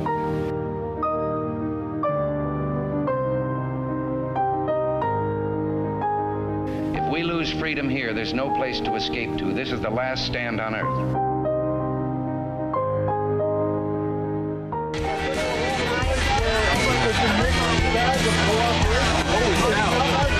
Here as I turn down the audio. Sorry about that. Another live event as we are taking a look out of Washington, D.C. as Democrats are protesting the Department of Government Efficiency. That's coming up next. Stay with us. You love to see it. 100,000 feds on their way out the door We're going to talk about the largest federal workforce reduction since World War II. Over 100,000 resignations in one wave, nearly 275,000 federal workers gone overall. Let's bring on a friend of the show, Sally Mayweather, better known online as ANCAP Sally, we call him. Libertarian meme lord, one of the sharpest critics of big government. First time on the show. Sally, welcome to the Wake Up America show. Thanks for getting up so early. Thank you for having me. I appreciate the invite. It's good to be on finally. Yeah, glad to have you here. So 100,000 federal workers, 275,000 overall. What do you call something like this, Sally? A good start? A good start. I think it's a solid beginning, but there's a lot more work left to be done, and now we just have to get rid of the rest of the parasites, and we'll be in business. But what about the compromise of principle, Sally? We had to elect Donald Trump for something like this to happen. Shouldn't we have just voted for Chase Oliver of the Libertarian Party? Surely he would have done this. You know what? Had he become president, I'm confident he probably would have reduced the workforce even more. But then you hear these things about Trump where he goes back and he fires them and he brings a couple of people back and then he goes back and he fires them. And is he getting rid of the 87,000 IRS agents? Is he keeping them on? Who knows what's actually happening? I'll believe it when I see these people line up at the unemployment stand. This is I want to see all these federal employees line up for benefits because they really have no other talents in life, and that's why they wound up working for the government in the first place. Now, here's the thing. The media, specifically The Guardian, has framed this as Trump engaging in fear and intimidation. They're saying that the workers are being scapegoated here. They're mentioning the $14.8 billion cost of the deferred resignation buyouts. So how do you react to the media who says that there is a cost to losing these federal employees? Well, first of all, The Guardian is a socialist newsletter, essentially. It is our generation socialist newsletter. It should be dismissed entirely. 14.8 is a small price to pay to get rid of these people. I would pay triple that to get rid of them, frankly. And I think, anything The Guardian says, I just assume the opposite. And that's the same is true of many of these media outlets like the Washington Compost and the New York Slimes. That's Sally Mayweather. That's how you got to get 1 million followers on X or that kind of rhetoric. All right. Yeah. All right. So Trump says there's no added cost. He says the workers were being paid anyway and that the plan saves $28 billion annually. Largest workforce reduction ever. And Russell Vought, he's the guy at the head of the OMB. He says we want them to not want to go to work. We want their funding shut down, put them in trauma. Let's be honest. Even Chase Oliver's people would not have said, we want to traumatize federal workers, Sally. No, probably not. Fair. Yeah, it is a little Malayish, but, look, it's a good start. And I hope that he goes through the rest of the agencies because it's not just in, the IRS. And it's also, it's at the Fish and Wildlife Commission. It's in these housing and urban development, these three-letter alphabet agencies that nobody thinks about. That's where a lot of this bureaucracy, this malignancy resides. And so, it's a good start, but the federal workforce is so bloated. Frankly, it should never even exist. Most of these agencies are unconstitutional, but that's another story. So one FEMA worker that they interviewed about these cuts said that they were scared daily of their job. One USDA worker said they were living like a raw nerve. Do you think that fear narrative kind of exposes the problem that they see their career as entitlement rather than service? That's how the rest of us feel because we're forced to pay their salaries. How about the single mothers who can't afford to feed their kids because they're paying for these parasites? How do you think they feel? Who gives a damn if they're living in fear? Get a real job. It's insane to me that these people, they're so entitled that they think that they have a right to these cushy positions that nobody asked them to do. So the AFGE, this is the group that funds the lawsuits against the federal government, right? Do you think that this kind of these firings, that it kind of exposes that the bureaucracy really just exists to protect itself instead of serving the public?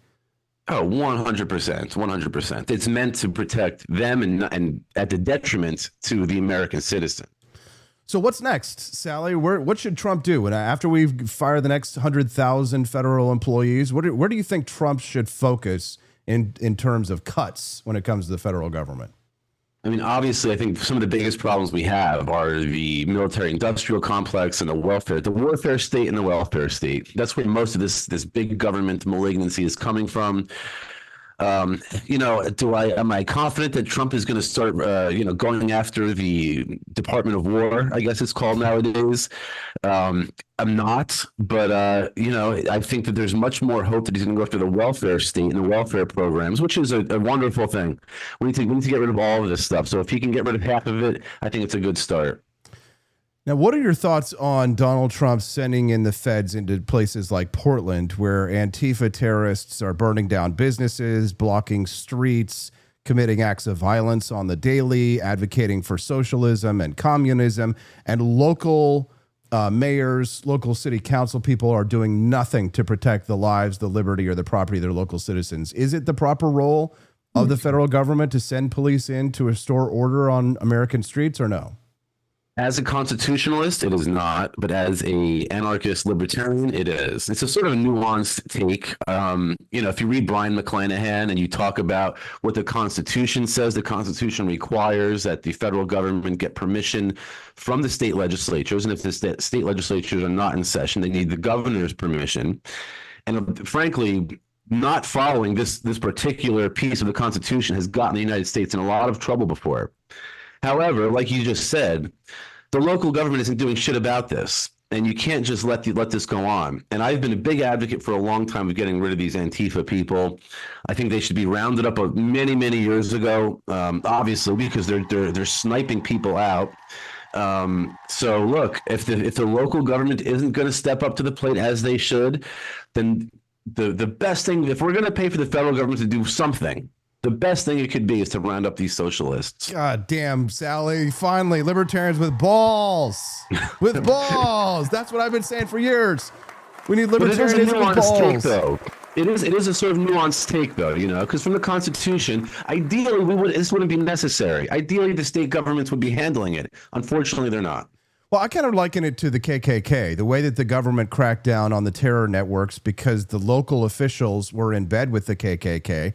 And they were committing acts of terrorism, violence, political intimidation. The federal government sent in the troops and rounded them up and shut them down. And the Antifa, in my mind, is the new KKK. And there's no reason why we shouldn't be able to use those same tools if the local official, in an ideal world, the local officials would be taking care of it. But Sally, you saw during the Summer of Love 2020, was it the Minneapolis Police Department? Not only did they not try and defend themselves and their local citizens, the local cops turned tail and run. They got out of town. They were gone. So in some sense, we sort of need those federal officers to come in and enforce the law on the streets because the local cops don't seem interested in doing it. I mean, you're not wrong. On the other hand, it's like, the idiots in Minneapolis, they voted for their own city to be destroyed.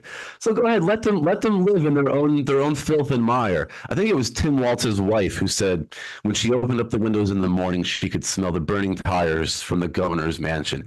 Good. Go ahead. Burn the whole fucking city down because the people in Minneapolis elected these communists, and now they have to deal with the consequences. But it also sort of it bugs me that I in Florida have to pay to protect these people in Minneapolis who voted for this when I've never even been to Minneapolis. Look, it's an American city. Okay, fine. But I'd rather see them go in and start busting doors down and putting these Antifa people in handcuffs. That's the best thing that the federal government can possibly do in a domestic sense right now. Oh my God, Sally, my brother from another mother. I talk to other libertarians, man, and they don't share this. There's something about the non-aggression principle, I think, that leads to a sort of pacifistic anarchism, Sally, that I just don't identify with. And call me not a real libertarian. Happens to me a million times a day. But it's like so many of the modern libertarian movement does not understand who their enemies are. I get hit by this from other agorists, and I tell them I don't think there is any sort of contradiction with the non-aggression principle. Socialism is by definition advocacy to commit robbery, right? I'm sorry, let me say it again. Advocacy of socialism is by definition conspiracy to commit robbery. There's no difference. If I said to you, "Hey Austin, me and you are going to go rob the guy down the street and split it," That's conspiracy to commit robbery and you go to jail. But if you're a politician and I say that, then it's political speech, and it's absurd. So no one has the right to be a socialist. There is no right to be a communist, and these people need to be treated as the criminals that they are and put into prisons, or just frankly deported. Send them to Cuba, send them to North Korea, where they can live happily ever after. Mongoose, I love it. Mongoose87 says this guy is based AF. Agreed. Click the like button if you're enjoying it. Dadbod Baboon says the non-aggression principle leads to you sitting in the other room while your wife gets railed by her boyfriend. Okay, Dadbod, that's enough. Family show. We're speaking to Sally Mayweather. You can follow Sally over on X at Sally Mayweather. We're talking this morning about Antifa. We're talking about federal workers being fired, and we're talking about the non-aggression principle. Talk to us a little bit about Donald Trump, because I got a lot of flack from my fellow libertarians for voting for Donald Trump. And when my shoe business took a hit from the tariffs, the Occupy Democrats actually grabbed a screen capture from, it was either Chase Oliver or some other member of the Libertarian Party was like, Austin effed around and he found out. Now you're suffering, Austin, because you voted for Trump and your shoes have been tariffed and we're glad your business is being destroyed. Okay, fair enough. I voted for this. I deserve to get the tariffs. I knew that he was going to do it, and now I'm suffering and struggling for that. But I feel like overall that despite all of Trump's flaws, that he kind of is the man for this moment to some extent. In some ways, we kind of deserve Donald Trump, right? It's not this. There's no Reaganism. I mean, it's definitely an upgrade from Bushism, would you say? I mean, what are your thoughts on like bigger picture where we are politically? Sally. I mean, the sad thing is that you're not wrong. It is an upgrade, but he's not. He's very, very far from perfect. There's a lot of fuck ups going on. Obviously, the tariffs were a disaster. I think he's going to try to lower interest rates, which is a bad move. Obviously, the last thing we need is to print more money. I'm not in favor of all the military adventurism. I wish he had cut back on Ukraine more acutely.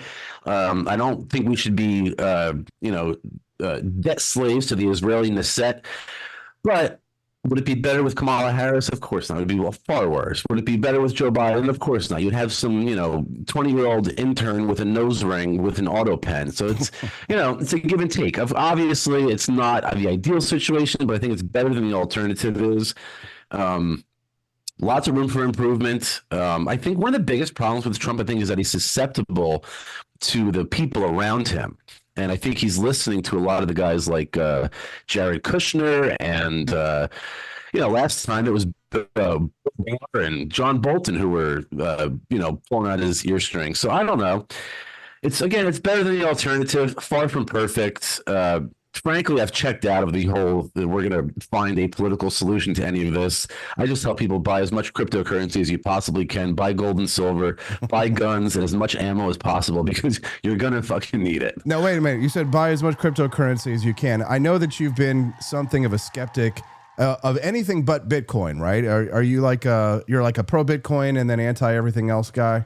No. I'm the opposite. Opposite. So okay. Bitcoin is sort of like the Model T of cars, right? And I'm looking for the Teslas of cryptocurrency nowadays. Oh, okay. Well, what cryptocurrencies do you like, Sally? I'm a big fan of Zano. Zano and Firo are two of my favorite coins right now. These are privacy coins, which the government can't track, trace, or surveil. They don't know who sent what to who or for how much or when. And I think that's the sort of privacy that we need nowadays. And I think the proof is in the pudding. Zano's done very well. You can tokenize real world assets on these coins. So you could, tokenize a coffee shop, a real world business, and sell instead of shares going through the FINRA and the SEC, you could sell these in an unregulated fashion on the blockchain. I think that's revolutionary. People haven't truly grasped how what a game changer tokenized assets is going to be. So I tell people buy privacy coins. My two favorites are Zano and Firo, and I think everybody should look more into them. They both have Twitter accounts and Telegram channels you can follow and websites. So I'm always talking about them. You can listen to me rant about them Wednesday nights on the Subversive Spectrum. So yeah, check those coins out. Sally, this has been a great conversation, and I love to keep it short so that I don't monopolize too much of people's time. But I want to give you the opportunity to share anything that you think we may have missed with our conversation this morning, or if you would like to plug something like maybe your X account or whatever project it is that you're working on, you have the floor. I mean, there's so much we could talk for hours or days with all of the shit going on in the world nowadays, internationally and domestically. And I can ramble and ramble and ramble, and I can just keep your ear forever. So I won't do that. But well, I hope you'll come back because these are great conversations, and they need to be had. And we need to talk a little bit about war, because I think I've started to kind of diverge from mainstream American libertarianism on the war thing, and I've really been influenced more by people like Javier Milei and their more realist view of foreign policy, and it's something that I really want to pick your brain about. But we're not going to solve the Israeli-Palestine conflict right now. So can I get you to come back another time soon on the show? I would Sally? love to. Give me a date and time, and I'll be there. All right, Sally. The audience is going crazy. They love the conversation. They're going to follow you now over on X at Sally Mayweather, and thank you very much for your time. I hope you have a wonderful day, Sal. I appreciate you. Thank you so much. You as well. There we go. That's Sally Mayweather. Follow Sally on X. Not a woman. Not a woman. It's not a woman. It's a man, baby.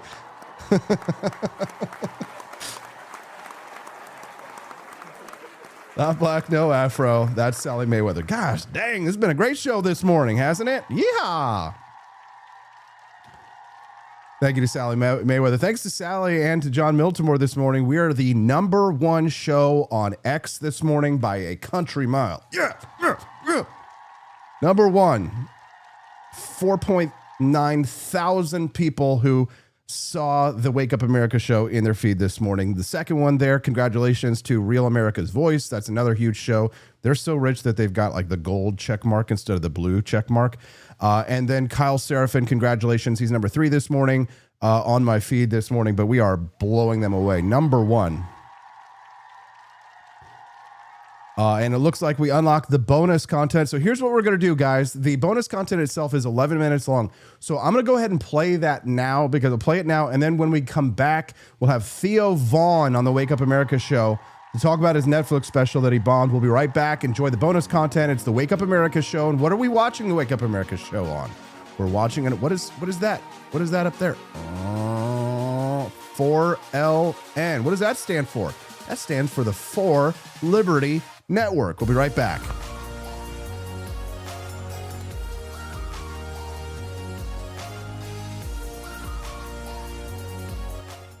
There was a time when the American right was conservative, appreciative of inherited wisdom, skeptical of rationalism, wary of excessive government power, and against radical change.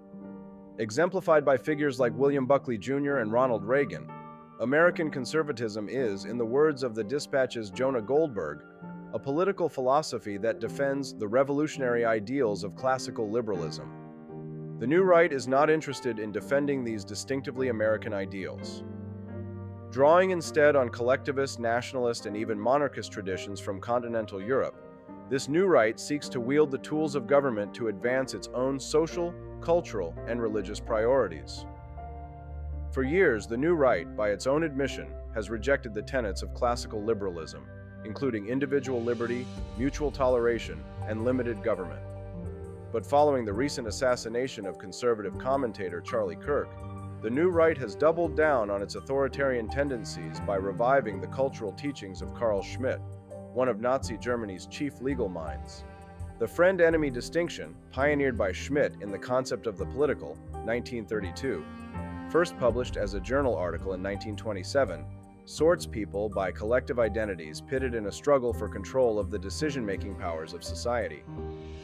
Schmitt, who has been called the crown jurist of the Third Reich, argued that a political community's ability to govern, or indeed survive at all, depended on a powerful executive wielding the power of the state against those who opposed the people's interests.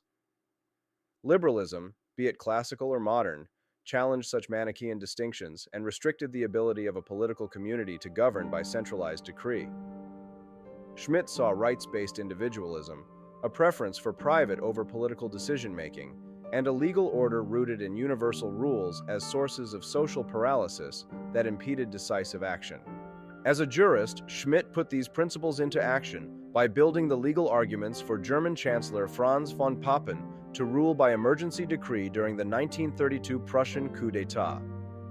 The resulting political settlement weakened the country's constitutional order and centralized power under the Chancellor, giving Adolf Hitler all the tools and precedents he needed to establish himself as Führer a year later. Schmidt dutifully obliged the Nazi regime as its leading legal philosopher, penning elaborate defenses of the Night of the Long Knives murders and the suspension of the German Constitution.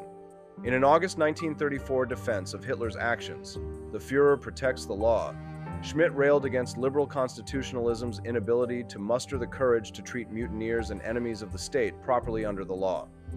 He argued that only a Führerstaat, a leader state, whose Führer creates law by virtue of his leadership, as the supreme judge, possesses the strength and will to distinguish friend from enemy. Schmidt saw the total state of Nazi Germany and its decisive government action to crush its designated foes as a direct consummation of his theories. Libertarians have long commented on the authoritarian streak in Schmidt's worldview. Friedrich Hayek would summarize Schmidt's career as a fight against liberalism in all its forms, culminating in his role as one of Hitler's chief legal apologists in the first volume of Law, Legislation, and Liberty, 1973. Despite this sordid record, Schmidt has undergone a rehabilitation within the New Right, where his theories are regularly invoked to justify aggressive state action against all who are designated as enemies. One of the more vocal neo-Schmittians is Oran McIntyre, podcaster and writer for The Blaze and internet popularizer of post-liberalism. McIntyre has a long-running affinity for Schmidt, describing the friend-enemy distinction as the true essence of the political. His 2024 book, The Total State, denounces the classical liberal conception of democracy as America's founding myth and turns to Schmidt as the antidote, although he brushes aside Schmidt's Nazi affiliations as deeply unfortunate. In the wake of Kirk's assassination, McIntyre's podcast has transformed into a full-fledged Schmidt show. Examples of the friend-enemy distinction abound. McIntyre said on September 19th that companies like Discord need to pay a severe price for going out of their way to allow an organization of terrorist networks on their platform. ISIS propagandized, fundraised, and recruited via Facebook, Twitter, and Google, but the Supreme Court rightly ruled in Twitter versus Tamne, 2023, that the social media companies were not guilty of aiding and abetting. Social media firms do not owe a duty of care to all potential victims of terrorism, even though they knew that several terrorist organizations were using their platforms to recruit new members, explains University of Florida law professor Jane Bambauer. Supreme Court precedent notwithstanding, McIntyre insists that action needs to be taken because too many people are dead.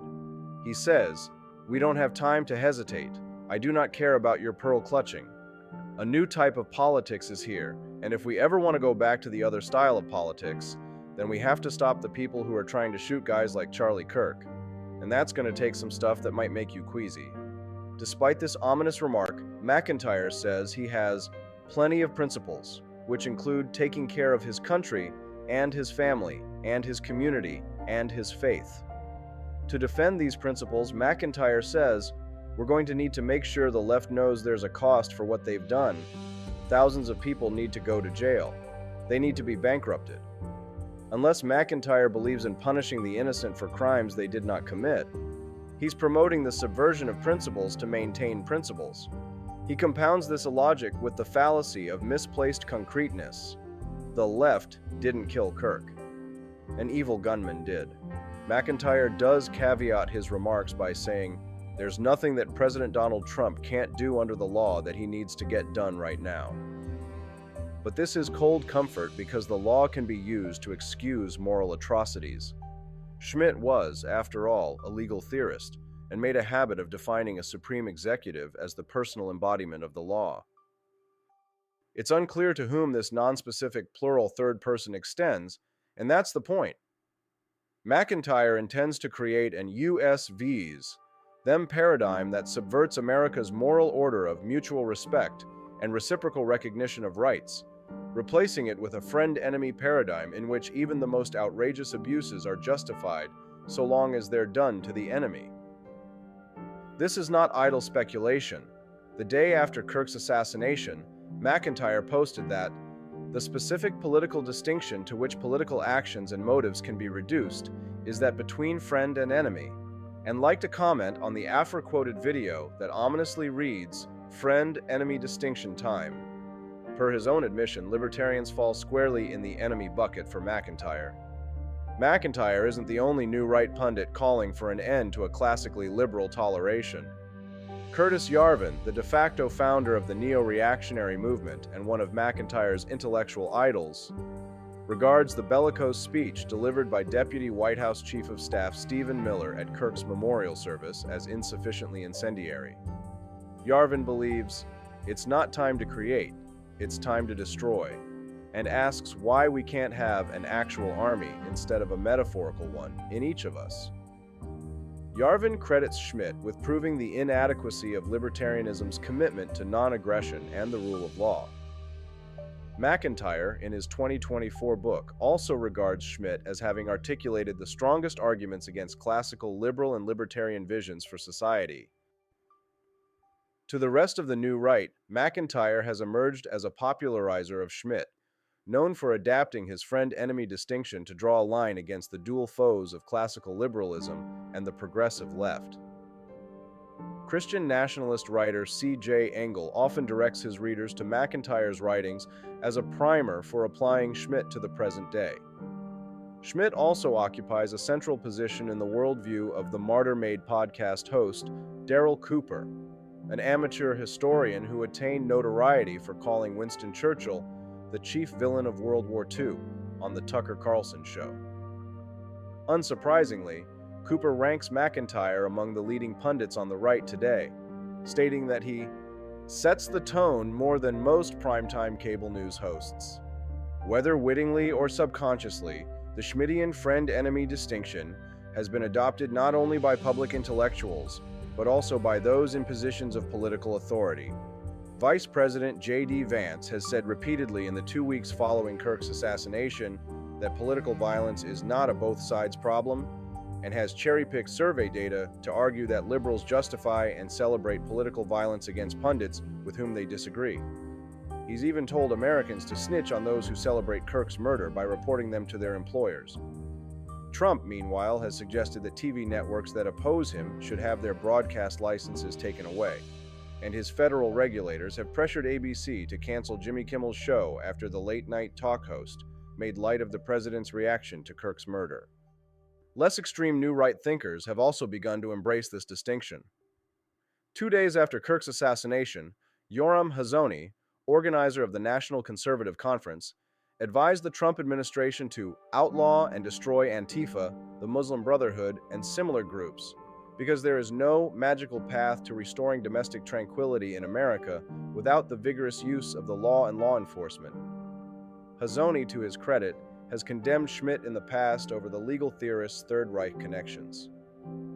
More recently, Hazony has taken flack for equivocating about the attraction of racists to the new right intellectual circles he cultivates. Indeed, McIntyre's Schmittian sympathies and other bigotries have not precluded him from recurring invitations to speak at Hazony's National Conservatism conferences.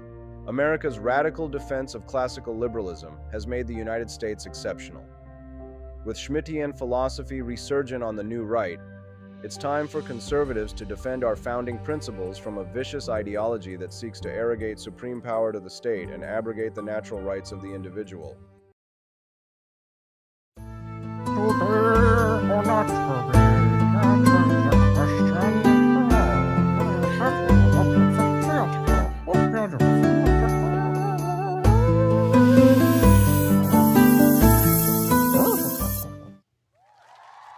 Man, Netflix.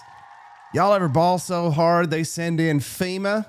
Bruh, Beacon Theater looked like Kabul, son.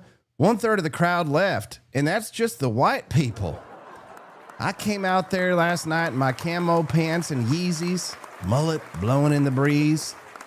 Thought I was about to drop truth bombs. Instead, I dropped bombs. Not the funny kind, more like the Al Jazeera kind. People say I look unrehearsed. Nah, dog, I rehearsed forgetting my punchlines. That was the art. I'm the Andy Kaufman of panic attacks. And yeah, look, I put Free Palestine in my bio. Look, man, I don't even know where Palestine is. I thought it was a vape shop in Nashville. Somebody asked me, I said, Free Palestine? Hell yeah, I'll take 2. Next thing I know, CNN's calling me a Hamas hype man. DHS even put me in a deportation video, man, like I'm the final boss of ICE. They got me on tape saying, heard you got deported, dude. Bye. Now people think I'm the mullet Mussolini. Bro, I can't even deport my own cat. And people ask, Theo Vaughn, were you high? And I say, define high. If you mean Red Bull, Kratom, and one of Hunter Biden's mystery gummies, then yeah, I was on the moon, bro.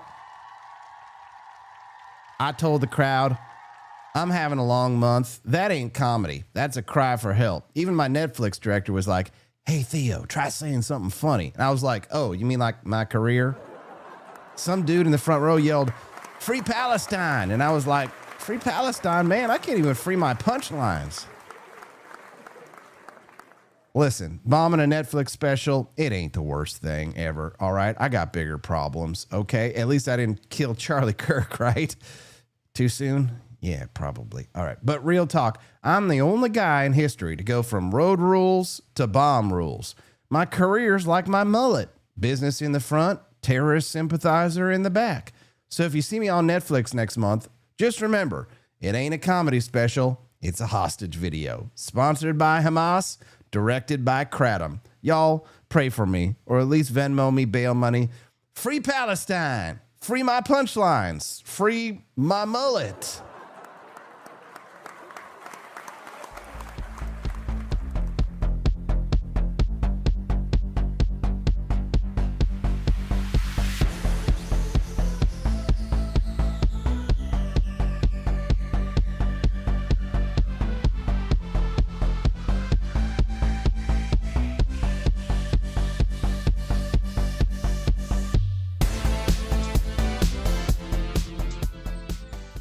How'd we do today? Theo Vaughn, ladies and gentlemen. He's been struggling. I don't know what to tell you about that, man. I'm having a long month. I'm trying not to take my own life. So I just want to get these Trying not to take your own life. Yeah, Theo. Well, Theo, if you don't take your own life, don't worry. Hamas will do it for you. Thanks so much for tuning into the Wake Up America show this morning, guys. It's been a fantastic episode.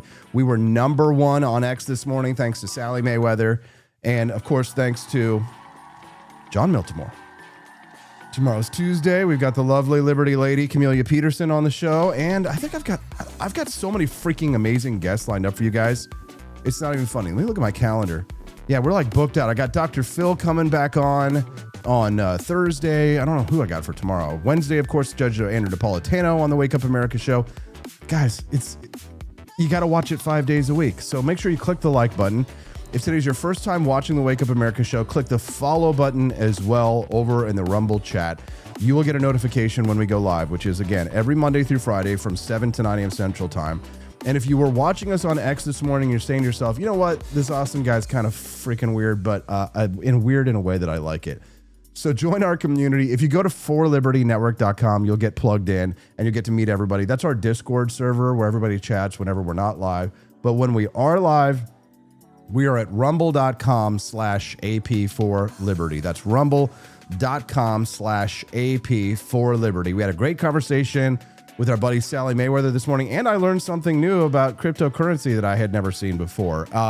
Cryptocurrency, it's not just emerging, it's here. The latest move cements that it is reality in the biggest way. The Trump Media Group just inked a massive $6.4 billion deal with Crypto.com. That is the world's top crypto platform, and they're teaming up to scoop up $6.4 billion in CRO. That is the powerhouse token that fuels fast, low-fee DeFi, staking rewards and real-world perks like cashback on your spends to launch America's first CRO treasury. When it's done, this new company will be the biggest CRO holder out there. If you want in on the action, head to crypto.com today and grab some CRO. Let's make crypto great again. Thank you very much to Rumble for that. We're very grateful for you. It's been a wonderful morning. Thank you so much for tuning in. Hope to see you right back again here tomorrow at rumble.com/AP4Liberty. When you exit this show and you're exiting the theater of the show, we exit through the Grift Shop. And the Grift Shop is at thegriftshop.com. Head on over to thegriftshop.com. That's thegriftshop.com. Get yourself a Charlie Kirk Freedom shirt, and we'll see you guys right back again here tomorrow on the Wake Up America show. And that's on what? The For Liberty Network. Bye, guys. Have a good one.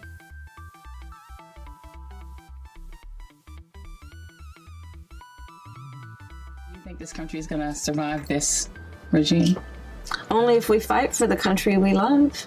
And listen, that's another piece of this, which is I really want to remind people of the light that is in each of us, even in these moments of darkness, especially in these moments of darkness. We have to remember nobody gives us our light. It's ours.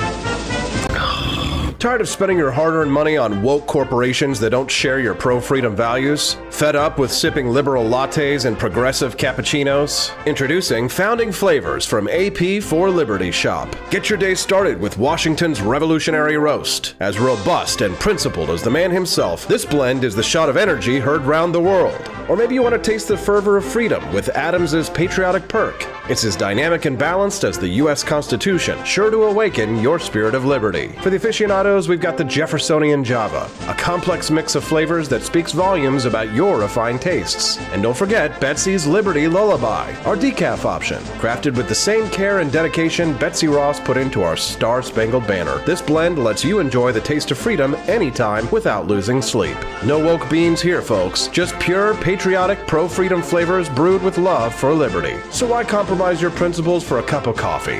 Stand up for your values, perk up your patriotism, and start your day the American way. Get your Founding Flavors at apforlibertyshop.com.